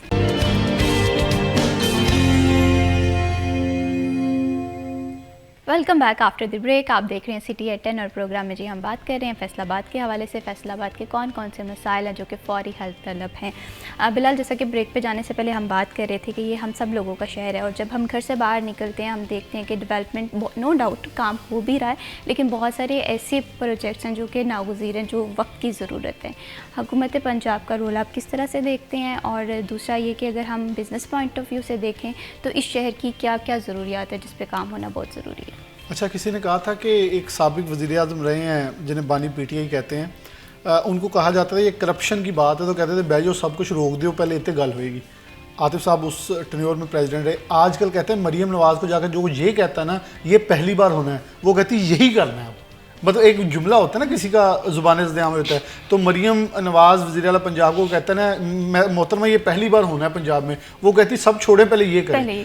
अब एक CMIT टीम होती थी, चीफ मिनिस्टर इंस्पेक्शन टीम, उन्होंने कहा आप दफ्तर में बैठ के करते हैं, आपका कोई 42 करोड़ का बिल बनता है साल का, तुझे वेले बैठे 24 या 42 करोड़, आप क्या कर रहे हैं वेले बैठे, चलो आप लोग निकलें। उनकी फोर्स बनाई है, उनकी वर्दियां बनाई हैं और हर दफ्तर में जाके DCs ACs कमिश्नर के अटेंडेंस चेक करनी है और एक पोर्टल बना दिया है, वो वहाँ जाके मार्किंग करेंगे कि ये अपने वक्त पे ऑफिस नहीं आया, इसने अपने बाहर साइलिन को टाइम पे सुना नहीं। अब वो रैंडम एक सरप्राइज विजिट करेंगे शहरों में और मरीम नवाज बैठी उस पोर्टल से अंदाजा करेगी इस डिप्टी कमिश्नर को हटा दें, आवाम के लिए अच्छा नहीं है। ठीक है, इस हद तक जब वो कहते हैं अफसराने शाही के जब लगाम डलेगी ना ये निज़ाम बेहतर होगा। हम तो चीखते आए हैं कि सब कुछ करें, लेकिन जिन्होंने सर्कुलर रोड बेचा था उनको भी पकड़ लें, जिन्होंने सत्याने रोड के ऊपर दुकानें बेची थी उनको भी पकड़ें, जिन्होंने ये गैर कानूनी तजावजात की थी वो एक पटवारी जो हैं उन्हें भी पकड़ लेना कि जो सरकारी सरकारी जगहों की फर्दें जारी करके सब कुछ बेड़ागर करते रहे, उनको एक बार कटहरे में खड़ा करें ना। लोगों आप यकीन करें, मैं आपको हल्फन ये कह रहा हूँ कि अजमत फिरदौस के साथ जब वो आर्ट बाज़ारों में जाती है ना, उनके साथ जब वो पुराने लोग जाते हैं ना, वो लोग आगे से गुस्सा करते हैं, कहते हैं इन्होंने काट दो बाहर मैडम असी दुकान ढा लेने ये ना, क्योंकि जो मंथलियाँ लेके जाते रहे ना वो लोगों को दुखेंगे। देखें सर्कुलर रोड वाले यही तो चीख रहे हैं, वो कह रहे हैं हमसे टैक्स, उनसे बिजली का बिल लिया गया, उनसे हर तरह के टैक्स दिए गए प्रॉपर्टी के एक्साइज के, या तो ये करें कि वो दुकानें मस्मार करें फिर उनको वो वापस कर दें। गैर कानूनी काम उन्होंने अगर किया, किसने करवाया, कौन करता रहा, कौन टैक्स लेता रहा, ये उनका वापस कर दें। हाँ नहीं तो एटलीस्ट ये करें कि जो उनसे पैसे लिए गए थे जो टैक्स की मद में बिजली के बिल में, तो उन्हें अल्टरनेट कोई पोजीशन दे दें। जो फैसलाबाद में 2-3 पॉइंट्स लोग कह रहे हैं, अब रेलवे महकमा रेलवे ने एक इश्तिहार दे दिया, जो दुकानें मतलब वहाँ लीज आउट करने लगे हैं, जो हमारा राजबाग सर वाला है, उसके बाद इनहार की जगह बेबहा पड़ी हुई है। आप अच्छी पॉइंटिंग दें, खूबसूरत मार्केट बनाएं एक तर्ज की, जो हमारा आकाश है ना, हम चाहते हैं कि फैसलाबाद में एक अच्छा देखें डी ग्राउंड है, आप नीचे वाली रोड बंद करें, ऊपर पार्किंग लगाएं, वहाँ फूलों की मार्केट बन चुकी है प्यारी। जब चीज़ें अच्छी हो रही हैं तो उसे मुरतब किया जाए। लेकिन मैं आपको यहाँ ऑन रिकॉर्ड बता रहा हूँ, मैं अजमत फिरदौस साहब साहब प्रोग्राम कर रहा था तो सत्याना रोड से जहाँ से उन्होंने वो रेडियाँ लगवाई हैं, वो होटल के वो सारा कुछ उठवाया है, वो शाम को फिर उन रेडी वालों को तंग करते हैं। वो ऑन रिकॉर्ड आकर कह रहा है जी वो लोग वहाँ जो छोटे छोटे ये ना, मैं बेसिकली जो आतिफ साहब ने ना CCD ने काम किया, अब वो छोटे छोटे बोने बदमाश जो है ना ये निकल के बड़के मारते हैं और फिर छुप जाते हैं क्योंकि डर इनको पूरा है, लेकिन वो हल्की हल्की करते हैं कि कहीं ना जुगाड़ लग जाए। देखिए आदत पड़ी हुई है ना, ये आदतें खत्म करनी पड़ेंगी। वेले बह के बदमाशियां करने वालों को अब करनी पड़नी है कमाई, करके खानी बहुत औखी है, अब करके खानी पड़ेगी। और मैं पंजाब के सतह के ऊपर बिलाशुबा हम जब देखें हम नाकिद भी हैं, लेकिन तनकीद बराए इस्लाह के लिए हैं कि पंजाब फैसलाबाद के अंदर अब देखें मेट्रो आ रही है, इलेक्ट्रो आ चुकी है, इसके अलावा और मज़ीद मनसूबा जात जो हैं, जैसे हिस्सा बराए जुस्सा की बात की, और हमारे हिस्से में बहुत सारी चीज़ें आनी चाहिए, बहुत सारे इनिशिएटिव्स जो हैं उसके इंतज़ार में हैं कि फैसलाबाद का रोड इंफ्रास्ट्रक्चर। अब देखें स्ट्रीट लाइट हमने तनकीद की, लेकिन इसी शहर के अंदर स्ट्रीट लाइट्स सबसे अच्छी चलती हुई और बेहतर निज़ाम में नज़र आ रही हैं। इनको थोड़ा इन्हांसमेंट बेहतरी कही जाए तो ये बहुत प्यारा शहर है। अब केनाल एक्सप्रेस वे के ऊपर से साइयां वाले करीब पहले वो पोल को धक्का बजता है, वो थोड़ा सरनगू होता है, फिर गिरता है, फिर हफ्ते बाद वो गायब हो जाता है, अद्धे पोल ही गायब हो गए तो। अब इन चीज़ों को जब देखा जाए, कैटर किया जाए, और आपका फैडमिक एशिया की सबसे बड़ी इंडस्ट्रियल जोन है, अब वहाँ आपके बहुत सारे क्लब्स बन रहे हैं, तो हमारी लाइफ ट्रांसफॉर्म हो रही है। इसके अंदर मैं बिल्कुल आतिफ साहब से एग्री करूँगा, हमारे बिजनेसमैन को, हमारे शहरी को ओन करना पड़ेगा। ये ना करो कि थोड़ा जहा पैसा आया लाहौर घर बना के उत्थे बह गए, ठीक है आप बनाएं, लेकिन एटलीस्ट इस शहर को ऑनरशिप दें कि मेरा शहर है, मेरी मिट्टी है, और इस लिहाज से मैं इनका और बहुत सारे मेरे जो करीबी उन दोस्तों का बहुत हमेशा मैं उनके कायल रहता हूँ जो इस मिट्टी से वफा करते हैं। अगर आप बैरून मुल्क छोड़ के हैं तो अपने मुल्क के लिए कुछ करें ना। बिल्कुल इसी ये तरह क्यों से। करते हैं कि थोड़ी सी आपको इज्जत मिली, थोड़ा अल्लाह ने रुतबा दिया, चलो फैसलाबाद छाड़ दीजिए। अब हर शहर में, वो साहेवाल हो, चीचा वतनी हो, पाकपतन हो, मामू कांजन हो, वो मंडी बहाउद्दीन हो, अपने शहर को जब तक आप ओनरशिप नहीं देंगे बिल्कुल। आपकी लाइफ में ट्रांसफॉर्मेशन नहीं आएगी। आई डू एग्री विद बिल्कुल इसी तरह से है। ज़रा नम हो ये मिट्टी तो बड़ी ज़रख़ीज़ है साकी। हम ये बात करते हैं कि फैसलाबाद में बड़ा टैलेंट है आतिफ साहब। बिज़नेस पॉइंट ऑफ व्यू से देख लें, आप अगर स्पोर्ट्स के हवाले से देख लें, आप फिल्म इंडस्ट्री के हवाले से देख लें कि यहाँ से एक से बढ़कर एक नाम फैसलाबाद से निकला है। बस बात मैं बिलाल से बिल्कुल एग्री करती हूँ कि हमें इस शहर को ऑन करने की ज़रूरत है। हुकूमती सतह पे देखें तो कौन कौन सी पॉलिसीज़ होनी चाहिए, अगर 3 आप सजेस्ट करना चाहें। देखिए, मैंने इंफ्रास्ट्रक्चर पे तो सबसे पहले बात कर ली है।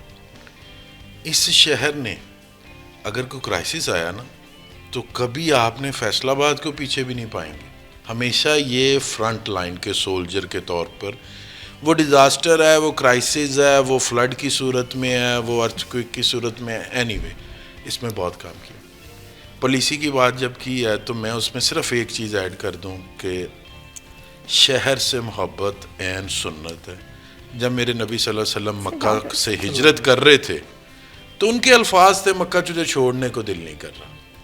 तो मैं आपको आज इस प्रोग्राम में बात बताऊं, मुझे नहीं पता मैंने दफन कौन है, मगर फैसलाबाद के एक कब्रिस्तान में मैंने अपने दफन की जगह भी मार्क की हुई है। मैंने तो आज भी अपनी कब्र फैसलाबाद में रखी हुई है कि मैंने यहाँ दफन होना है। तो इस शहर से मुझे मोहब्बत है, इस शहर के दुख को मैं बयान करता रहूँगा।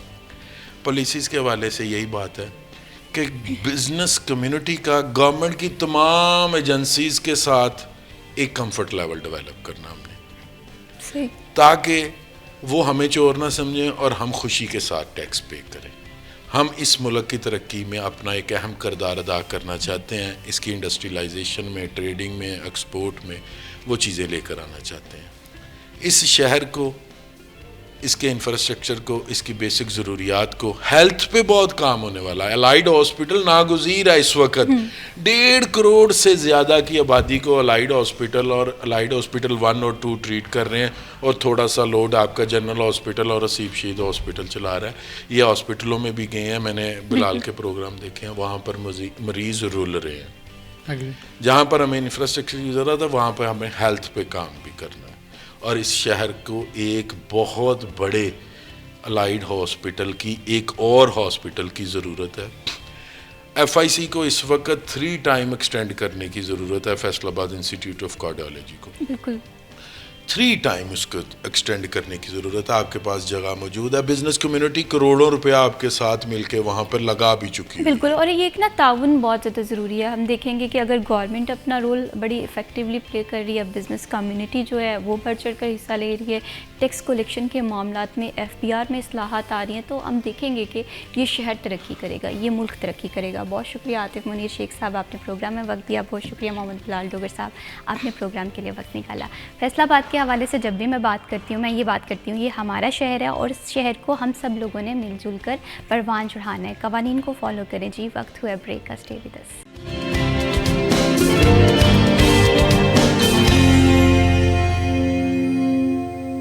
Welcome back after the break. आप देख रहे हैं सिटी एट 10। बढ़ाते हैं जी प्रोग्राम को आगे और बात करते हैं फैसलाबाद के हवाले से। ज़रा नम हो ये मिट्टी तो बड़ी ज़रख़ीज़ है साकी। फैसलाबाद के हवाले से ये बात की जाए तो गलत ना होगी, क्योंकि फैसलाबाद में टैलेंट की कमी मौजूद नहीं है। आज हमारे साथ मौजूद हैं पाकिस्तान का मुस्तकबिल, फैसलाबाद की शान हमज़ा आसिफ, जिन्होंने नेशनल लेवल पर रिकॉर्ड ब्रेक किए हैं, स्विमर हैं, और रिसेंटली इनके पास जो अचीवमेंट है वो है 35वें नेशनल गेम्स में 50 मीटर ब्रेस्ट स्ट्रोक में 26 साल रिकॉर्ड इन्होंने तोड़ा है, जो कि 29.99 सेकंड में है, और इस तरह से वो पाकिस्तान के पहले नौजवान स्विमर बन गए हैं। इसके साथ साथ हमज़ा के पास बहुत सारे ऐसे टाइटल्स भी हैं जिससे ये बात ज़ाहिर होती है कि हमज़ा जो हैं वो ओलंपिक 2028 में पाकिस्तान की उम्मीद है, और पाकिस्तान के नौजवान जो कि अपना स्पोर्ट्स में करियर बनाना चाहते हैं उनके लिए एक एग्जांपल भी हैं। तो आइए हमज़ा को खुशामदीद कहते हैं। अस्सलाम वालेकुम हमज़ा आसिफ, कैसे हैं आप? वालेकुम अस्सलाम, अल्हम्दुलिल्लाह। और इन्हें हमज़ा के साथ ही हमें ज्वाइन किया है हमज़ा के ग्रैंडफादर ने, जिन्होंने हमज़ा की जर्नी को बड़े करीब से देखा है और हमज़ा के अप्स एंड डाउन्स में साथ रहे हैं, उनकी मोटिवेशन भी हैं, शेख मकसूद सादिक साहब। अस्सलाम वालेकुम। वालेकुम सलाम। कैसे हैं सर आप? शुक्र अल्लाह। Thank you so much for joining us in this program. सबसे पहले हमजा, मैं आपसे गुफ्तगू का आगाज़ करना चाहती हूँ।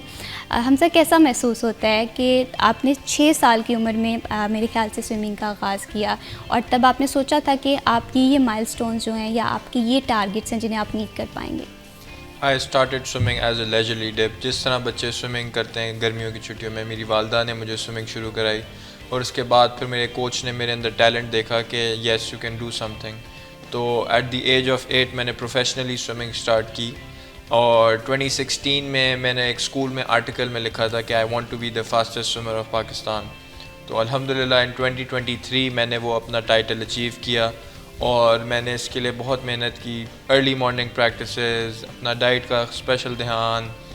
तो ये एक दिन की जर्नी नहीं है, इसमें सबका हाथ है। अल्लाह के बाद मैं अपने कोचेस का थैंकफुल हूँ, अपने पेरेंट्स का, अपनी बहन का, अपने वालदैन का, अपने ग्रैंड पेरेंट्स का, जिन्होंने मुझे सपोर्ट किया और नर्चर किया इस टैलेंट को। क्योंकि ये एक इजी स्पोर्ट नहीं है, आपने साथ पढ़ाई भी मैनेज करनी है, पढ़ाई नंबर 1 प्रायोरिटी होती है। और जब मैंने रेस ख़त्म की और मैंने अपने वालिद साहब के अल्फाज सुने कि न्यू नेशनल रिकॉर्ड कायम किया है, तो वो मेरे लिए एक प्राइसलेस मोमेंट थी। और आपके पास टाइटल भी है, दी रॉकेट का टाइटल, और जिससे ये बात ज़ाहिर होती है कि आप स्विमिंग के हवाले में कितना फ़ास्ट ट्रैक होंगे। और ये मैं समझती हूँ कि ये आपकी अचीवमेंट नहीं है, ये आपके साथ साथ फैसलाबाद शहर की भी अचीवमेंट है। और आप हमेशा से फैसलाबाद का एक ट्रू इमेज और फैसलाबाद की खूबसूरत जो पिक्चर है वो हमेशा से रिप्रेजेंट करते हैं।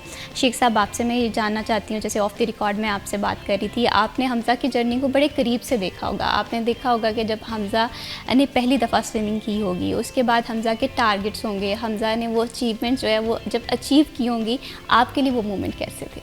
हमें बहुत खुशी हुई। ज़ाहिर है कि जो इस काम के लिए वो उसने तैयारी की, उसमें वो उसने कामयाबी हासिल की। बिल्कुल इसी तरह से हमज़ा, मैं आपसे ये जानना चाहती हूँ कि जब आपने रिसेंटली 35वें नेशनल गेम्स में पार्टिसिपेट किया, जिसमें आपने एक रिकॉर्ड भी ब्रेक किया और 2 न्यू रिकॉर्ड थे, और कैसा महसूस हुआ, वो लम्हा कैसा था आपके लिए?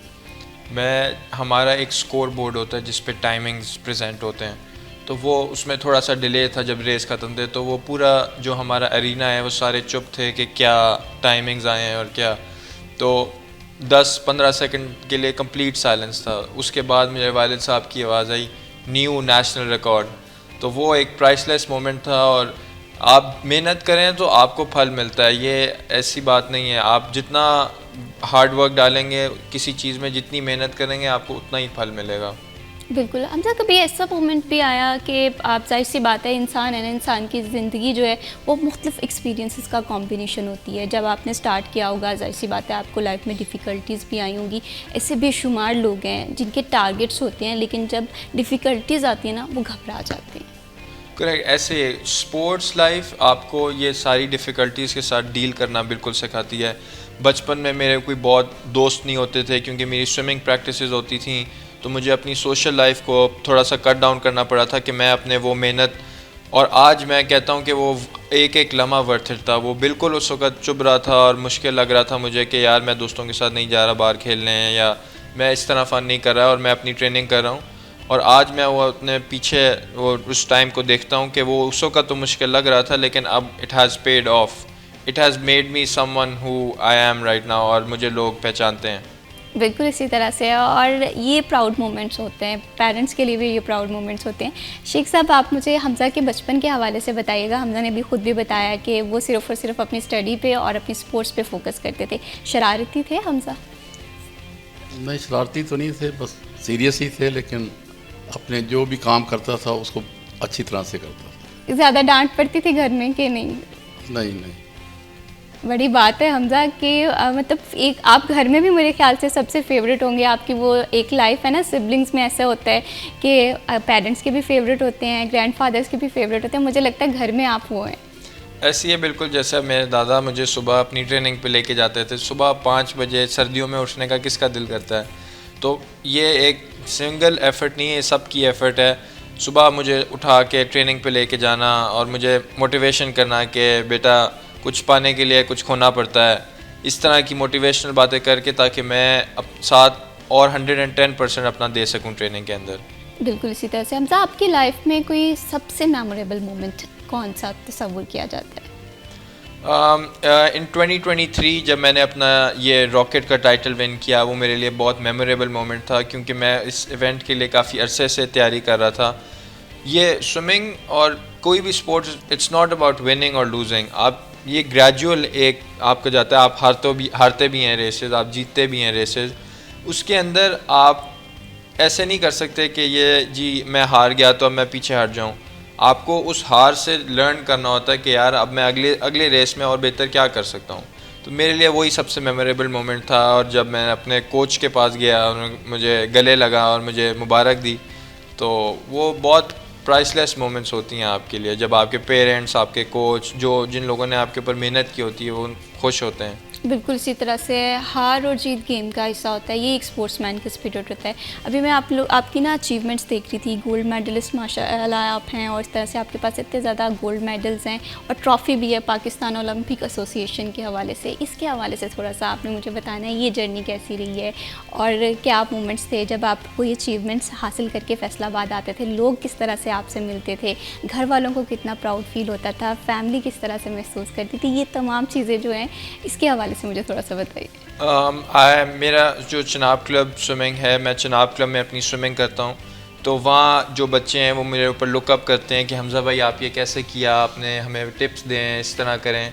ये जो ट्रॉफ़ी आपके सामने पड़ी हुई है, ये 35th नेशनल गेम्स की तरफ से, ये क्लोजिंग सेरेमनी पे मुझे मुराद अली शाह साहब जो चीफ़ मिनिस्टर सिंध हैं, और बिलावल भुट्टो साहब और जनरल आसिम मुनीर, उनकी तरफ से मुझे रोल ऑफ ऑनर प्रेजेंट किया गया था for breaking 2 new national records in swimming. I was one of 2 athletes जिन्होंने इस गेम्स में नेशनल रिकॉर्ड कायम किया है। तो ये मेडल्स एंड एक्colades बिल्कुल आपकी एक जर्नी का इसको डिफ़ाइन करते हैं, लेकिन this is not the and कि आप बस ये खुश हो जाएं इसको लेके। आपने और आगे बढ़ना है, इंशाल्लाह इंटरनेशनल स्टेज पे इसका पाकिस्तान का नाम रोशन करें। बिल्कुल इसी तरह से नेशनल लेवल पे तो आप पूरे पाकिस्तान को हैरान कर दिया है कि इतनी अचीवमेंट्स हैं माशाल्लाह आपके पास। अब जब हम बात करते हैं इंटरनेशनल लेवल की, तो उसके लिए प्रिपरेशन भी हमें उस लिहाज से करनी पड़ती है।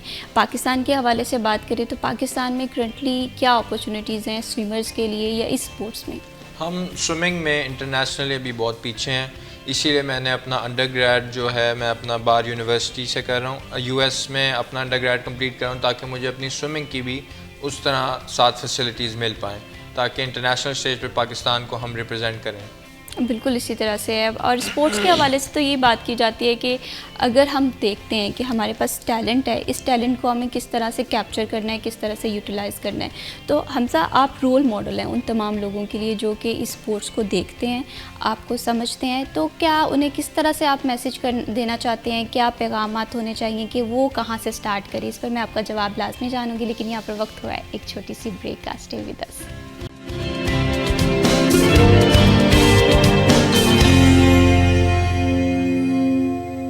Welcome back after the break. आप देख रहे हैं सिटी एट 10 और प्रोग्राम में जी हमारे साथ मौजूद है हमजा आसिफ, जिनके पास 3 नेशनल रिकॉर्ड्स हैं और रिसेंटली उन्होंने 2 नेशनल रिकॉर्ड्स जो हैं वो अपने नाम किए हैं। एक तो ब्रेस्ट स्ट्रोक के हवाले से था, जो कि मैंने आपको पहले बताया कि 29.99 सेकंड में उन्होंने ये रिकॉर्ड जो है वो अपने नाम किया और पहले पाकिस्तानी बन गए। और दूसरा रिकॉर्ड इनके पास ये है 50 मीटर फ्री स्टाइल में इन्होंने ये रिकॉर्ड अपने नाम किया है, जो कि इन्होंने 23.66 सेकंड में अपने नाम किया है। तो ये जो ज़िंदगी है, ये कॉम्बिनेशन है अचीवमेंट्स का। तो मैं हमसे आपसे ये जानना चाहती हूँ कि ये जो फ्री स्टाइल में आपने रिकॉर्ड अपने नाम करवाया, इस हवाले से मुझे थोड़ा सा बताइएगा कि वो मोमेंट्स कैसा था। ये हमारी रेस जो थी, ये स्विमिंग 3 दिन का इवेंट होता है, 9, 10th और 11th को।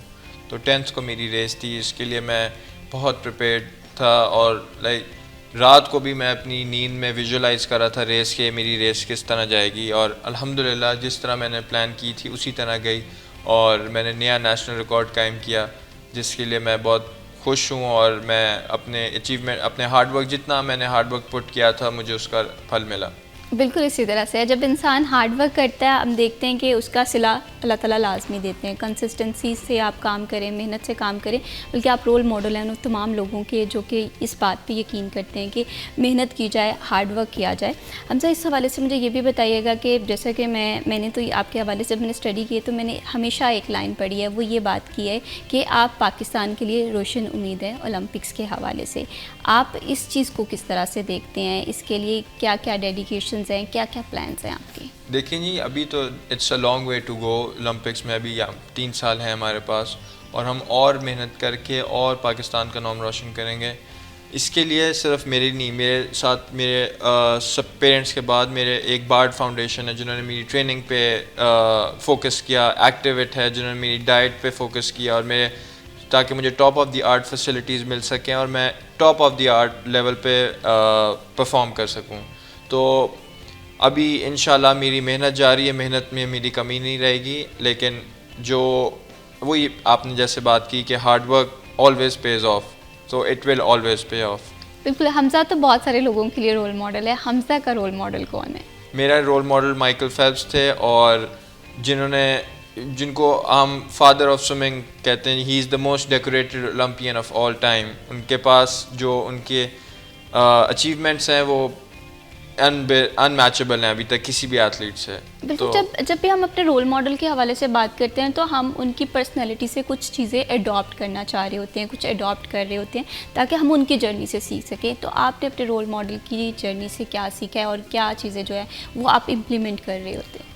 वो जो है पूल में 365 डेज़ में से 365 डेज़ स्विमिंग पूल में थे। उन्होंने एक दिन भी ऑफ नहीं लिया। तो उनकी एक सेइंग है कि आप अगर एक दिन छुट्टी करते हैं, लाइक एक दिन आप नहीं स्विमिंग करते, तो आप 2 दिन पीछे चले जाते हैं। तो मैं उस पर कोशिश करता हूँ कि मैं अपनी रिकवरी डेज़ या अपनी जो मिस डेज़ हैं उसको मिस ना करूँ और उन दिन भी स्विमिंग करूँ ताकि मैं और बाकी सबसे एक स्टेप अहेड हो सकूँ। बिल्कुल इसी तरह से है। और जब भी हम स्पोर्ट्स के हवाले से बात करते हैं या स्पोर्ट्समैन स्पिरिट के हवाले से बात करते हैं, सबसे पहला सवाल आता है नज़्म व ज़ब्त, डिसिप्लिन। इसे किस तरह से हमजा आपने मेंटेन किया? डिसिप्लिन अगर आपके अंदर नहीं है तो आप एक अच्छे स्पोर्ट्समैन बन ही नहीं सकते। मेरी रूटीन बहुत टफ रूटीन होती है as a being swimmer and a student athlete. मेरी सुबह 5 बजे हो जाती है, 5 AM इन द मॉर्निंग, और 7:30 तक मेरी 5 to 7:30 स्विमिंग होती है in the morning every other day. और उसके बाद जिस तरह स्कूल जाते हैं बच्चे, मैं अपना स्कूल जाता था and eight 2 o'clock school of होता था एंड देन फिर 3 बजे से 5 बजे तक मेरी एक और स्विमिंग सेशन होता था जिसमें मैं स्विमिंग करता था। तो और उसके बाद अपनी डाइट भी मेंटेन रखनी होती है। तो उसके बाद अपनी 3 to 5 स्विमिंग करके पढ़ाई जो स्कूल का काम है सारा वो मैनेज करना था। तो अगर आपके अंदर डिसिप्लिन नहीं है तो आप ये कर ही नहीं सकते ये, और साथ आपने नींद भी मैनेज करनी है। तो ऑटोमेटिकली 8, 9, 10 बजे तक मुझे नींद आ जाती थी और मैं सो जाता था, क्योंकि सुबह 5 बजे का उठा हुआ, फिर 2 स्विमिंग सेशन, स्कूल, पढ़ाई मैनेज करने के लिए बहुत डिसिप्लिन रिक्वायर्ड है। क्योंकि जब आपने हमजा ये जर्नी स्टार्ट की, आप बहुत कम एज में थे, ग़ालिबन 6 ईयर से आपने मुझे बताया कि आपने ये जर्नी स्टार्ट की और इसके बाद आप ज़िंदगी में आगे बढ़ते गए। तो जब हम यंगस्टर्स के साथ इस रूटीन का अगर कंपैरिजन करें या हम थोड़ा सा एनालिसिस करें तो मुझे लगता है कि ये चीज़ बड़ी हेक्टिक है, और ख़ास तौर पे वो लोग जो कि स्पोर्ट्स में अपना नाम बनाना चाहते हैं। बिल्कुल ऐसे ही है। अब आजकल की जनरेशन, वो iPad जनरेशन कहते हैं उनको। तो आप टेक्नोलॉजी से जितना दूर रहें तो आपके स्पोर्ट्स में उतना बेनिफिट आपको होता है। मैं अपने पेरेंट्स से ज़िद करता था कि मुझे एक कंसोल ले दें बचपन में, लेकिन नहीं, मैंने उसकी तरफ, उन्होंने कहा कि तुम स्विमिंग करो, वो ज़्यादा बेहतर। उन्होंने मुझे उस तरफ मोटिवेट किया, एक हेल्दी लाइफस्टाइल की तरफ मोटिवेट किया ताकि मैं एक अपना नाम बना सकूं। और अल्हम्दुलिल्लाह आज मैं उस मकाम पे हूं जिस मकाम पे मेरे पेरेंट्स मुझे देखना चाहते थे। बिल्कुल इसी तरह से। और जितना ज़्यादा इंसान जब अपना एक अचीवमेंट्स हासिल कर लेता है तो मुझे लगता है कि उसके पेरेंट्स का बड़ा रोल होता है, उसकी फैमिली का बड़ा रोल होता है, उसके कोचेस का बड़ा रोल प्ले होता है। हमजा आपके कोचेस के हवाले से क्या है? अगर हम पाकिस्तान के हवाले से बात करें तो ये बात की जाती है कि इतनी इस फील्ड में इतनी एडवांसमेंट अभी नहीं आई है। तो आपको ये हर्डल फेस हुई, आपने की ना कि ये मसला आपको आया? बिल्कुल। मेरे कोच सर इमरान हैं जिन्होंने मुझे स्विमिंग कराई, जो मेन मेरे कोच हैं। उसके अलावा मेरे सर GM हैं, सर ज़मीर हैं, सर इंतज़ार हैं, जिनकी ट्रेनिंग की वजह से भी मैं यहाँ आज मौजूद हूँ। और हम इंटरनेशनल स्टैंडर्ड से अभी हम बहुत पीछे हैं टेक्निक वाइज और स्ट्रोक वाइज और स्विमिंग वाइज। हमें वो लैक ऑफ एजुकेशन की वजह से हमें वो फैसिलिटीज़ भी नहीं अवेलेबल और लैक ऑफ फंड्स की वजह से वो फैसिलिटीज़ नहीं अवेलेबल, जिस वजह से हम और बेहतर कर सकें। हमारा जो कंपटीशन होता है वो 50 मीटर पूल में होता है और हमारे पास जो फैसलाबाद में पूल है जो सबसे बड़ा वो 25 मीटर का है। तो फैसिलिटीज़ के लिहाज से बहुत हम पीछे हैं। बिल्कुल। और जब हम बात करते हैं स्पोर्ट्स की तो एडवांसमेंट है और स्विमिंग एक ऐसी स्पोर्ट्स है जिसका जो अगर हम कंपटीशन बात करें नेशनल लेवल के साथ साथ इंटरनेशनल लेवल पे आप देखेंगे कि बहुत बड़े जो नाम है मुल्कों के वो इसमें पार्टिसिपेट कर रहे होते हैं। तो उस चीज़ को अगर हम कम्पीट करना चाहते हैं तो फैसिलिटेशन कहीं ना कहीं ज़रूरी है। तो आप इस ज़रूरत को किस तरह से महसूस करते हैं, क्योंकि आप उन तमाम लोगों के लिए रोल मॉडल भी हैं? देखें, अभी तक तो जितना भी किया है वो सेल्फ फाइनेंस पे किया है और अपने बल पे किया है। अगर गवर्नमेंट इसके अंदर सपोर्ट करती है तो हमारे पास टैलेंट की कमी नहीं है, हम बहुत आगे जा सकते हैं। हमें सिर्फ फैसिलिटेशन और प्रॉपर ट्रेनिंग इक्विपमेंट की ज़रूरत है। बिल्कुल इसी तरह से है ये तमाम चीज़ें जो है। और हुकूमती सतह पे हमने देखा है कि बहुत सारे स्पोर्ट्स को अब प्रोमिनेंसी मिलने लगी है, आपने देखा होगा। तो अगर आपके जो टाइटल्स के हवाले से बात करें, आपको अप्रिसिएशन भी दी जा रही होती हैं, तो इस चीज़ को आप किस तरह से महसूस कर रहे होते हैं कि क्या क्या फ़र्दर इनिशिएटिव लेने की ज़रूरत है अगर हम स्विमिंग को प्रमोट करना चाहते हैं, इस गेम्स को प्रमोट करना चाहते हैं? देखिए, स्विमिंग में आपको थोड़ा सा और पैसे डालने पड़ेंगे ताकि और मोटिवेशन आए एथलीट्स के दरमियान। और उसके बाद सिर्फ जिस तरह क्रिकेट पे हम फोकस करते हैं, हमें और स्पोर्ट्स पे भी फोकस करना चाहिए, क्योंकि हमारे पास टैलेंट हमारे पास टैलेंट की कमी नहीं है, हमारे पास उन रिसोर्सेज की कमी जिसके ज़रिए से हम उसको अनलॉक करें। बिल्कुल। और हमसे डाइट के हवाले से आप थोड़ा सा बताएं, आप अपनी डाइट किस तरह से लेते हैं, क्या क्या चीज़ें आपकी डाइट में शामिल होती हैं? क्योंकि एक स्पोर्ट पर्सन की डाइट उसके लिए उतनी ही लाजम मलजूम होती है जितना उसके लिए हार्ड वर्क होता है, जितनी वो मेहनत कर रहा होता है, जितनी उसके लिए फील्ड प्रैक्टिस होती है। बिल्कुल ऐसी है। अगर आपके बॉडी प्रॉपरली फ्यूल्ड नहीं है तो वो प्रॉपरली परफॉर्म भी नहीं कर सकती। तो हमारी डाइट में हाई प्रोटीन और हाई कार्ब होता है, क्योंकि हमारा एक बहुत swimming is a full body exercise, आपकी पूरी बॉडी की एक्सरसाइज होती है उसके अंदर। और आपको प्रॉपरली फ्यूल्ड होना चाहिए, आपकी कार्बोहाइड्रेट्स पूरी होनी चाहिए, प्रोटीन पूरा होना चाहिए, आपके फ्रूट से आपके विटामिन सारे पूरे होने चाहिए। तो आपको डाइट पे बहुत फोकस करना पड़ता है अगर आपने एक्सेल करना है। बिल्कुल। और ये जो हमजा आपकी जो थ्रू आउट जर्नी रही है, इस जर्नी में अप्स एंड डाउन्स को आप किस तरह से देखते हैं? फॉर एग्जांपल अगर आप कहीं पर डीमोटिवेट फील करते थे, कौन वो पर्सन होता था जो आपको सबसे ज़्यादा मोटिवेट करता था, जो हम कहता था कि Hamza you can do it?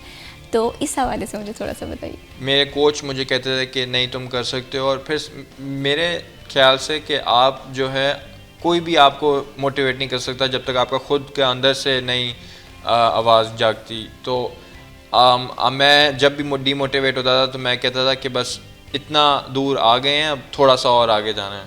तो अपने मेंटल लेवल आपका स्ट्रांग होगा तो आप फिर मोटिवेट हो सकते हैं। बिल्कुल इसी तरह से है कि जब भी इंसान डीमोटिवेट फील कर रहा होता है, जब भी उसे लग रहा होता है कि उसकी ज़िंदगी की प्रॉब्लम ज़्यादा है, और स्पोर्ट्स तो एक ऐसी है कि जब आप फील्ड में जाते हो, जब आप प्रैक्टिस में जा रहे होते हो, तो हमसे आपको ये होता है कि आप मेंटली रिलैक्स फील हो। जब आप ये गेम्स खेलने गए हैं, 35वें गेम्स है नेशनल गेम्स जो कि कराची में हुई, तो क्या महसूस किया जा रहा था कि आप जब फील्ड में हुए हैं, कॉम्पिटिशन भी था, तो क्या लम्हात थे वो? देखें, training is the difficult part, competition is the easy part. आप अपना प्रैक्टिस उसको इतनी दफ़ा कर सकें कि आपको कंपटीशन में वो कंपटीशन लगे ही ना।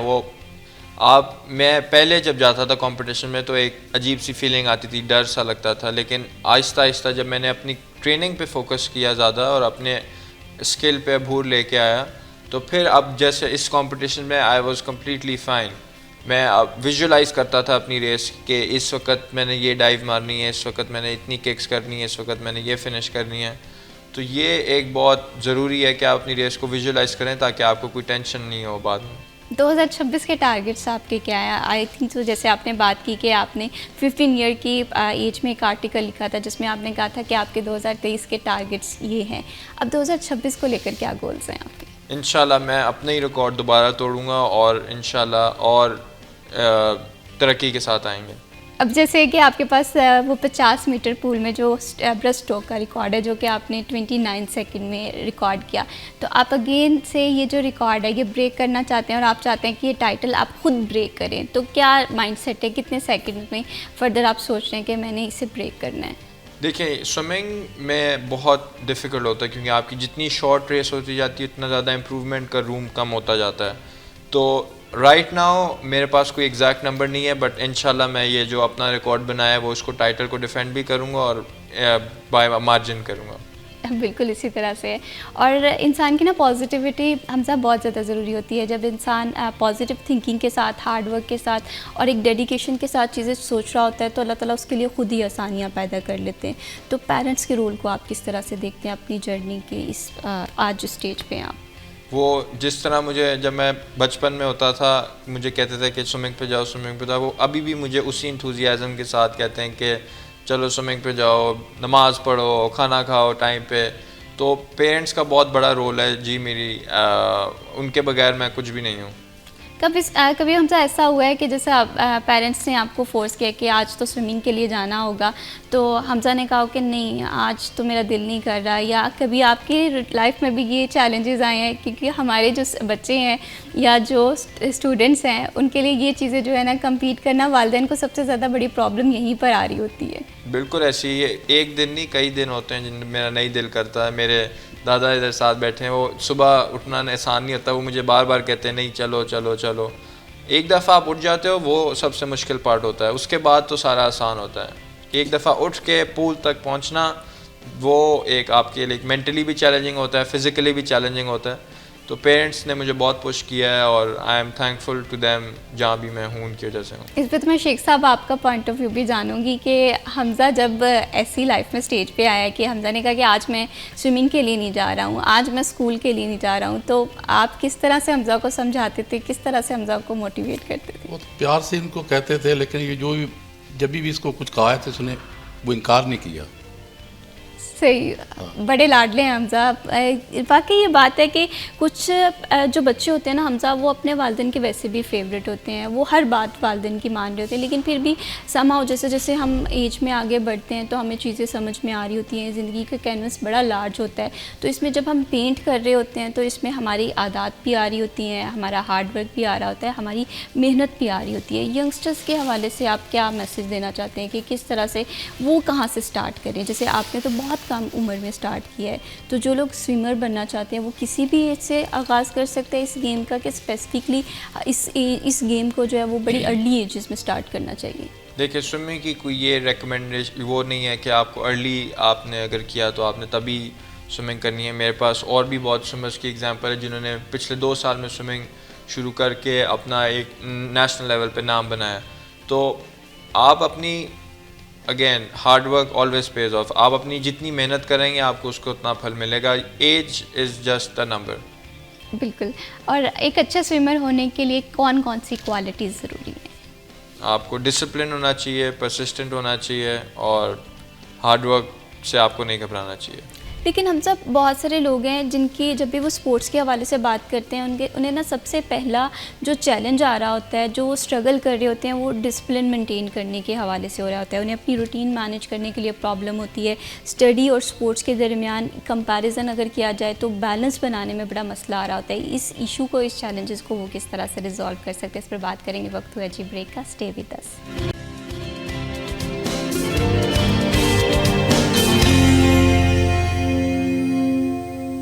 Welcome back after the break. आप देख रहे हैं सिटी एट एंड बढ़ाते हैं जी प्रोग्राम को आगे और बात करते हैं सराफा मार्केट में गोल्ड का रेट आज क्या चल रहा है। सोना एक बार फिर महंगा होता हुआ दिखाई दिया है। आज सोने का रेट के हवाले से बात करें तो आज 1 तोला जो रेट है वो मार्केट में कुछ इस तरह से चल रहा है। 4,59,200 रुपये में 1 तोला सोना जो है वो मार्केट में फ़रोख्त किया जा रहा है। और इसी तरह से 10 ग्राम के हवाले से बात करें 3,93,696 में 10 ग्राम सोना जो है वो फ़रोख्त किया जा रहा है। अगेन हम देख रहे हैं सोने की कीमत में इजाफा होता हुआ दिखाई दे रहा है। सोने की कीमत आसमान से बातें कर रही है, जिसमें वो शख्स जिसकी कुव्वत ख़रीद बहुत कम है, जिसके लिए लाइफ अपनी ज़िंदगी के लाइफ के मामलात को सेटल डाउन करना बहुत मुश्किल है, उसके लिए अब सोना जो है वो पहुँच से बाहर होता हुआ दिखाई दे रहा है। दूसरी जानिब अगर हम इसका कंपैरिजन करें ज्वेलर एसोसिएशन के मसाइल के हवाले से, तो उनका ये कहना है कि सोना जैसे ही महंगा हुआ है तो कारोबार काफ़ी ज़्यादा मुतासर होता हुआ दिखाई दिया गया है। बाज़ारों में इतना ज़्यादा रश नहीं देखने में आ रहा और गरीब आवाम ये कहती है कि सोना जो है अब एलीट क्लास ही ख़रीद सकती है। और अगर तीसरा पॉइंट ऑफ देखें सरमायाकारों की जानिब से, तो वो भी इस टाइम कन्फ्यूज सिचुएशन का शिकार हैं कि आया इस पर इन्वेस्ट करना चाहिए, आया ये इन्वेस्टमेंट जो है ये फ्रूटफुल है या नहीं है। ये तीन ओपिनियन जो है इस वक्त सोसाइटी में पाई जा रही हैं। और इसके साथ साथ आज के करेंसी रेट देख लेते हैं जी। आज सबसे पहले यूरो की कीमत अगर देखें तो यूरो की जो आज की बाइंग पावर जो है वो कुछ इस तरह से है। हम इसके रेट देख रहे हैं कि मुस्तहकम दिखाई दे रहे हैं। करेंसी के यूरो के आज के रेट जो हैं वो इस तरह से 328.32 में बाय किया जा रहा है और 328.91 में फ़रोख्त किया जा रहा है। सऊदी रियाल के हवाले से बात करें 74.69 में बाय किया जा रहा है और 74.83 में फ़रोख्त किया जा रहा है। यूएई दिरहम के हवाले से बात करें 76.29 में फ़रोख्त किया जा रहा है और 76.43 में फ़रोख्त किया जा रहा है। यूके पाउंड की कीमत में 1 रुपया कमी हुई है, 374.74 में बाय किया जा रहा है और 375.41 में फ़रोख्त किया जा रहा है। उसी तरह से यूएस डॉलर के हवाले से बात करें 280.15 में बाय किया जा रहा है और 280.65 में फ़रोख्त किया जा रहा है। यूएस डॉलर के रेट जो हैं वो मुस्तहकम हमें दिखाई दे रहे हैं, जबकि जो पाउंड का रेट है वो हमें 1 रुपया कमी के साथ नज़र आ रहा है। करेंसी के अगर मजमूई तौर पे प्राइसेस का कंपैरिजन किया जाए, एनालिसिस किया जाए, तो हम देख रहे हैं कि करेंसी के जो रेट्स हैं वो थ्रू आउट वीक इतना ज़्यादा मार्जिन नहीं नज़र आ रहा, जबकि हम देख रहे हैं कि सोने की कीमत में उतार चढ़ाव जो है वो जारी है। कभी सोना जो है वो काफ़ी ज़्यादा महंगा होता हुआ दिखाई देता है और जब सोने की कीमत में कमी होती है तो वो कमी जो है बिल्कुल ना होने के बराबर होती है। आइंदा आने वाले दिनों में क्या अपडेट्स रहेंगी इस हवाले से भी हम आपको आगाह करते रहेंगे। बढ़ाते हैं जी प्रोग्राम को आगे और हम बात कर रहे हैं स्पोर्ट्स के हवाले से। स्विमिंग बहुत सारे लोगों का एक ख्वाब भी है और बहुत सारे लोग जो हैं वो एक अच्छे स्विमर बनना चाहते हैं। कौन कौन सी टिप्स फॉलो कर सकते हैं, डिसिप्लिन को किस तरह से मेंटेन कर सकते हैं। हमजा आसिफ हमारे साथ मौजूद हैं जो कि जिन्होंने नेशनल रिकॉर्ड्स जो हैं वो अपने नाम किए हैं और ओलंपिक के लिए भी वो फैसलाबाद का नाम जो है वो पूरी दुनिया में रोशन करने के लिए तैयार हैं। हमसे जैसे कि मैं ब्रेक पे जाने से पहले आपसे पूछ रही थी कि बहुत सारे लोग हैं जो कि स्विमर बनना चाहते हैं। अगर हम अपनी बात करें, मुझे तो लगता है कि स्विमिंग जो है ना वो बहुत मुश्किल है, तो स्विमिंग सीखने के लिए कौन कौन सी टिप्स हैं जो आप सजेस्ट करते हैं? आपकी बेसिक्स यही हैं कि आप पानी में जाके लोग ज़्यादातर घबरा जाते हैं कि करना क्या है। आप अगर अपनी बॉडी को रिलैक्स रखें और पानी के साथ लड़ना नहीं है, आपने पानी के साथ पानी की तरह ही बनना है, तो फिर आप स्विमिंग मुश्किल बात नहीं है। फ्लोटिंग में बड़ा मसला होता है और मैं अगर अपने माइंडसेट के हवाले से बात करूं तो मुझे तो पूल को देखकर बड़ा खौफ आ रहा होता है और मैं ये सोचती हूँ कि पता नहीं किस तरह से लोग इसमें स्विमिंग कर लेते हैं। तो ये जो माइंडसेट है ना लोगों का, ये सिर्फ मेरा नहीं होगा, इस ये फोबिया जो है बहुत सारे लोगों का होता होगा। इस चीज़ को किस तरह से ओवरकम किया जाए? आप देखें, जैसे ही आप पूल के अंदर जाते हैं आप अपने माइंड को रिलैक्स रखें, क्योंकि हमारी बॉडी जिस तरह डिज़ाइंड है, हमारे लंग्स के अंदर हवा होती है तो वो लेस डेंस दैन वाटर होती है, तो आप डूब सकते ही नहीं है, आप फ्लोट ही रखेंगे। लेकिन आपने उसमें काम रहेंगे तो उस तरह आप फिर फ्लोट कर पाएंगे। बिल्कुल। हमजा, क्या आपने कभी जो है वो दरिया में जाके स्विमिंग ट्राई की है? कभी आपने समंदर में स्विमिंग करने का मौका मिला है आपको? नहीं, मैं दरिया में तो नहीं कर सकते, वो करंट बहुत तेज़ होता है, बट लेकिन मैंने समंदर में स्विमिंग की हुई है and it is a very different experience than competitive swimming. कैसा एक्सपीरियंस था? क्या डिफरेंस मेजर आपने वहाँ पर नोटिस किया? जब पानी मूव कर रहा होता है, वेव का करंट और वो सारा वो आपको फैक्टर्स उसके अंदर करने पड़ते हैं। चॉपी वाटर्स होते हैं, हमारा जो पूल है उसमें तो आइडियल कंडीशंस होते हैं, पानी स्टिल होता है और सारा, but it's very different than competitive swimming. Open water swimming अलग होती है और कम्पिटिटिव स्विमिंग जो मैं करता हूँ वो अलग होती है।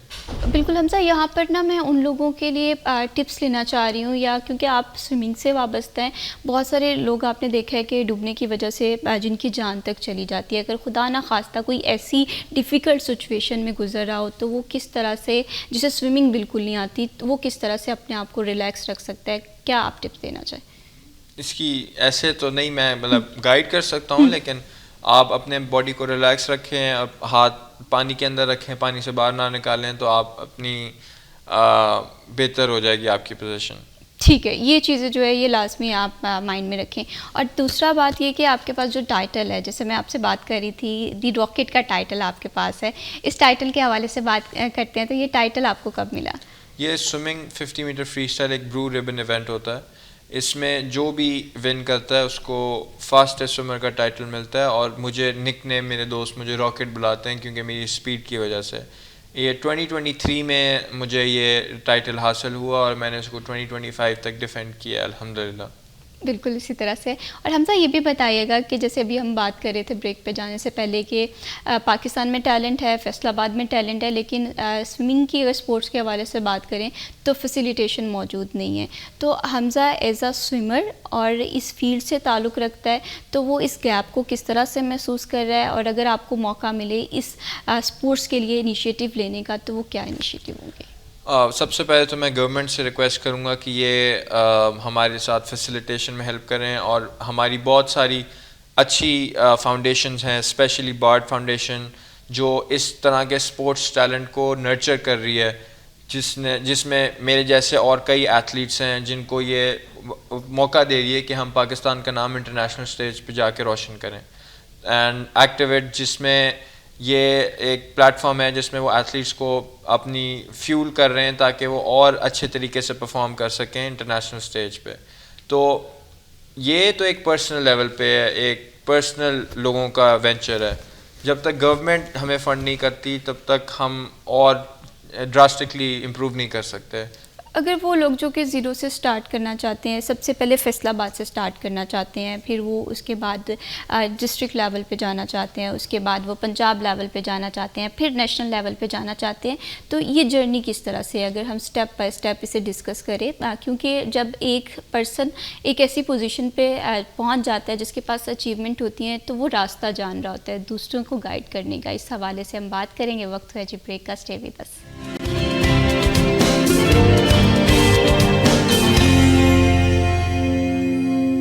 Welcome back after the break. आप देख रहे हैं सिटी एट 10, बढ़ाते हैं जी प्रोग्राम को आगे, और हम बात कर रहे थे स्विमिंग स्पोर्ट्स के हवाले से फैसलाबाद में क्या अपॉर्चुनिटीज़ मौजूद हैं।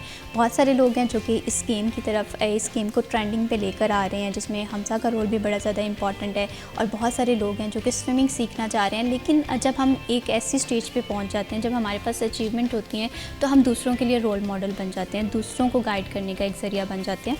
हमजा, जैसे कि मैं ब्रेक पर जाने से पहले आपसे बात कर रही थी कि बहुत सारे लोग हैं जो कि इस स्पोर्ट्स की तरफ जाना चाहते हैं, लेकिन उन्हें नहीं पता how to perform in it. तो आप क्या सजेस्ट करते हैं कि क्या रास्ता होगा, फॉर एग्जांपल डिस्ट्रिक्ट लेवल पे, फिर पंजाब लेवल पे, और फिर नेशनल लेवल पे? बिल्कुल, मैं इस प्रोसेस से बिल्कुल गुजरा हुआ हूँ, और मैं बिल्कुल गाइड करूँगा अपने जो यंग एथलीट्स हैं ताकि वो भी पाकिस्तान का नाम रोशन करें। मैंने जिस तरह शुरू की अपने स्कूल से, तो हमारे स्कूल के इंटर स्कूल कॉम्पिटिशन होते हैं, हर स्कूल में होते हैं, स्कूल से शुरू होके फिर उसके बाद डिस्ट्रिक्ट लेवल, इंटर स्कूल के बाद डिस्ट्रिक्ट लेवल हमारे फैसलाबाद में कॉम्पिटिशन्स होते हैं डिफरेंट एरियाज़ में। फिर उसके बाद मैं फैसलाबाद टीम में था, ये जो पंजाब गेम्स थी इन 2020। उसके बाद मैं पंजाब टीम में गया। इस तरह आप कंपटीशन में जाते हैं तो आपको लोग देखते हैं कि हाँ भाई इसमें पोटेंशियल है, ये कर सकता है, तो वो आपको फिर कोचेज़ और वो अप्रोच करते हैं कि आपने क्या करना है। फिर मैं पंजाब की तरफ से खेला, और अभी करंटली मैं वापडा की तरफ से खेल रहा हूँ। और ये जो हमारे कॉम्पिटिशन्स होते हैं ये प्रोविंशियल होते हैं। हमारा मैकडॉनल्ड्स का एक इंटर स्कूल कॉम्पिटिशन होता है हर साल, बहुत बड़ा। और उसके बाद जो है जूनियर नेशनल्स होती हैं, जो एज ग्रुप नेशनल्स होती हैं, अंडर 12, 14, 16, और उसके बाद ओपन नेशनल्स होती हैं जिसमें मैंने अभी पार्टिसिपेट किया। तो ये ग्रेजुअल जर्नी है आपकी। आप अगर अपने लेवल पे परफॉर्म करते जाते हो तो आपको दरवाजे खुलते जाते हैं। बिल्कुल, स्टेप बाय स्टेप ये जर्नी है जिसमें आपका हार्डवर्क भी मैटर कर रहा होता है, आपकी कंसिस्टेंसी मैटर कर रही होती है, और सबसे पहली जो बात मैटर कर रही होती है कि आप उन अपॉर्चुनिटीज़ को कैप्चर किस तरह से करते हैं। बहुत सारा टैलेंट हमारे यहाँ वेस्ट हो जाता है कि समहाउ रिसोर्सेज की कमी होती है, और कभी अपॉर्चुनिटीज़ जो हैं वो मिस हो जाती हैं। हम तो जैसे अभी हम ब्रेक के दौरान बात कर रहे थे कि फैसलाबाद में इस स्पोर्ट्स की इतनी ज़्यादा अभी मांग नहीं है या डिमांड नहीं है। आपने मुझे बताया कि अभी फ़िलहाल आप सिर्फ फैसलाबाद के वो वाहिद स्विमर हैं जो कि इस गेम को प्रोमिनेंट करने में अपना रोल प्ले कर रहे हैं। क्या मुस्तकबिल में हम हमजा की एकेडमी भी देख रहे हैं, स्विमिंग एकेडमी बनाते हुए हमजा को? जी बिल्कुल, डाउन द लेन मेरा है इरादा कि मैं एक स्विमिंग की खोलूँ ताकि एक अवेयरनेस बने कि हमारे जो यूथ हैं वो क्रिकेट को देख के क्रिकेट ही सिर्फ उनको लगता है कि एक ही स्पोर्ट है। हमारे पास और भी बहुत स्पोर्ट्स हैं, तो स्विमिंग कल्चर को प्रमोट करने के लिए बिल्कुल इंशाल्लाह अल्लाह को अगर मंजूर हुआ तो खोलेंगे। बिल्कुल। और अगर हम स्विमिंग स्पोर्ट्स के हवाले से बात कर ही रहे हैं, तो इस स्पोर्ट्स को किस तरह से हम प्रोमिनेंट कर सकते हैं, किस तरह से इसे ट्रेंडिंग पे लेकर आ सकते हैं? आपने देखा है कि क्रिकेट के लिए हम लोग बड़े पैशनेट हैं, हम अदर स्पोर्ट्स के लिए अब पैशनेट होना स्टार्ट कर दिया है, लेकिन स्विमिंग एक ऐसी गेम है जो कि अभी जिस पे बहुत ज़्यादा काम होना बाकी है। सबसे पहले तो आपके पास फैसिलिटीज़ के लिए एक्सेस होना चाहिए। हम सब के पास एक्सेस नहीं है उन फैसिलिटीज़ के लिए। अल्हम्दुलिल्लाह मेरी क्लब में मेंबरशिप है, जिस वजह से मेरे पास एक इजी एक्सेस है पूल के लिए, लेकिन जनरल पब्लिक के पास स्विमिंग पूल का एक्सेस ही नहीं है, जिस वजह से उनको इस स्पोर्ट का, हमारे यहाँ स्विमिंग का कॉन्सेप्ट ये है कि हाँ जी जाके नहर में डुबकी लगा ली और नहा लिया। Swimming is a professional sport. ये सिर्फ ये नहीं है कि आप जाके नहा लिया तो you call it swimming. It's a very different sport. It's you have to be very dedicated, और ये बहुत मुश्किल स्पोर्ट है। आपको बहुत ज़्यादा टाइम इन्वेस्ट करना पड़ता है और फिर आपको फल भी उस तरह मिलता है। बिल्कुल। और हम सब वो लोग जिनके पास वसाइल नहीं है, जिनके पास रिसोर्सेज की कमी है, तो वो इस स्पोर्ट्स को किस तरह से कंटिन्यू कर सकते हैं? वो इस स्पोर्ट को, कोई भी स्पोर्ट को कंटिन्यू नहीं कर सकते। अगर आपके पास रिसोर्सेज ही नहीं है तो आप कोई भी स्पोर्ट को कर ही नहीं सकते परस्यू। अगर हुकूमती सतह पे देखें, जैसे कि हमने बार बार ये बात हम लोग कर रहे हैं, तो आपको क्या लगता है कि आने वाले जो हमारे 3 से 4 साल हैं या 5 साल हैं, इस स्पोर्ट्स को प्रोमिनेंसी मिलेगी जितनी बाकी स्पोर्ट्स को मिल रही है? जिस तरह ये ट्रेंड जा रहा है, और मैंने अपनी सारी बचपन से देखा है, ये we are heading towards the right direction, लेकिन हमारी अभी तरक्की का लेवल स्लो है बहुत। हम डायरेक्शन हमारी सीधी है, लेकिन हमारी तरक्की का जो एक लेवल है वो भी स्लो है। क्या इस्लाहत करना चाहें? अगर आपको 3 से 4 सजेशन आप देना चाहेंगे, हम इस स्पोर्ट्स को प्रोमिनेंट कर लेते हैं। जैसे कि बहुत सारे स्पोर्ट्स हैं, जैसे हम टाइक्वांडो के हवाले से बात करते हैं तो हम ये बात करते हैं कि इसी निसाब का हिस्सा होना चाहिए क्योंकि ये सेल्फ डिफेंस के लिए बड़ी ज़रूरी है। ऐसी दीगर स्पोर्ट्स के हवाले से हम बात करते हैं, तो आप क्या सजेशन देना चाहते हैं, किस तरह से ये जो स्पोर्ट्स है ये प्रोमिनेंट हो सकती है? देखिए, जैसे आपने टाइक्वांडो की बात की, ये सेल्फ डिफेंस स्पोर्ट है, तो स्विमिंग एक वाहिद स्पोर्ट है जो किसी की जान बचा सकती है। Swimming is very necessary life skill जो हर किसी को आनी चाहिए, तो इसको भी करिकुलम का हिस्सा बनना चाहिए। दूसरी बात, आपके ये इजी एक्सेस होना चाहिए स्विमिंग पूल्स का लोगों के पास। और तीसरे नंबर पे इसमें आपको पैसे डालने चाहिए ताकि जो यंग एथलीट्स हैं वो प्रमोट हों। बिल्कुल सही। आप पता है, रिसोर्सेज की कमी जब हमसा होती है तो हम देखते हैं कि टैलेंट वेस्ट हो जाता है। अभी जैसे बात कर रहे थे कि फैसलाबाद में मौजूदा सिचुएशन आप किस तरह से देखते हैं, जो हमारे यंगस्टर्स हैं उनके अंदर ये पैशन आ रहा है? बिल्कुल जी। मेरे क्लब में जो यूथ जो मुझे स्विमिंग ट्रेनिंग करते हुए देखती है, वो मेरे साथ अब मेरे से सवाल करती है कि हमज़ा भाई आप ये कैसे कर रहे हैं, मुझे भी सिखाएं। तो आप बिल्कुल हमारा एज आई मेंशन, हम राइट डायरेक्शन में जा रहे हैं, लेकिन हमारी वो स्पीड अभी स्लो है। हाँ, बिल्कुल इसी तरह से। हमसे इसके साथ साथ जैसे मैं पहले बात कर रही थी कि डिसिप्लिन बहुत ज़्यादा ज़रूरी है। इसके लिए आपको माइंड सेट अपना इस तरह से मेंटेन रखना पड़ता है। सबसे ज़्यादा चैलेंजेस जो है ना, हमें इसी बात पे आते हैं। तो एक स्पोर्ट्समैन स्पिरिट के हवाले से बात करें तो वो कौन कौन सी क्वालिटीज़ हैं जो कि हमें एट द इनिशियल स्टेज जो है वो अडॉप्ट करनी चाहिए? आपको हम्बल रहना चाहिए एट ऑल टाइम्स। उसके बाद हार्ड वर्किंग आपको होना चाहिए। जो मर्ज़ी हो जाए, आपने हार्ड वर्क करना है, आपको उसका शॉर्टकट नहीं है हार्ड वर्क का। और उसके बाद परसिस्टेंट होना चाहिए आपको कंसिस्टेंट होना चाहिए अपनी स्पोर्ट के अंदर। ये नहीं कि आपने एक हफ़्ता बहुत अच्छा ट्रेनिंग की और फिर आप सो गए। ये एक ग्रेजुअल प्रोसेस है और आपने इससे गुज़र के कुछ बनेंगे। जब भी हम सब बात करते हैं सीखने सिखाने की, तो नो डाउट इंसान मिस्टेक्स भी कर रहा होता है, इंसान उन गलतियों से भी सीख रहा होता है। आपने अपने मिस्टेक्स से क्या सीखा है? मैंने अपनी मिस्टेक से ये सीखा है कि आपको जो है अपनी विन बिल्कुल डील करना है, लेकिन उसके बाद रुकना नहीं है, आपने उसको और आगे लेके चलना है।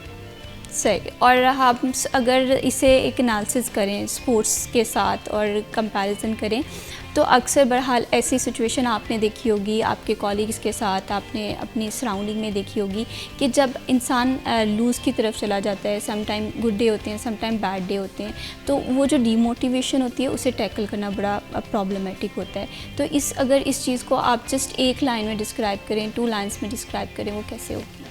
Hard work always page of. Okay, hard work बहुत ज़्यादा ज़रूरी है और कहते हैं कि कामयाबी की जो कुंजी है वो मेहनत है। और अगर आप चाहते हैं कि आप ज़िंदगी में वो तमाम चीज़ें अचीव करें जिसका आपने ख्वाब देखा है, तो उसके लिए सबसे पहले हार्ड वर्क है, डेडिकेशन है और फिर कंटिन्यूटी है।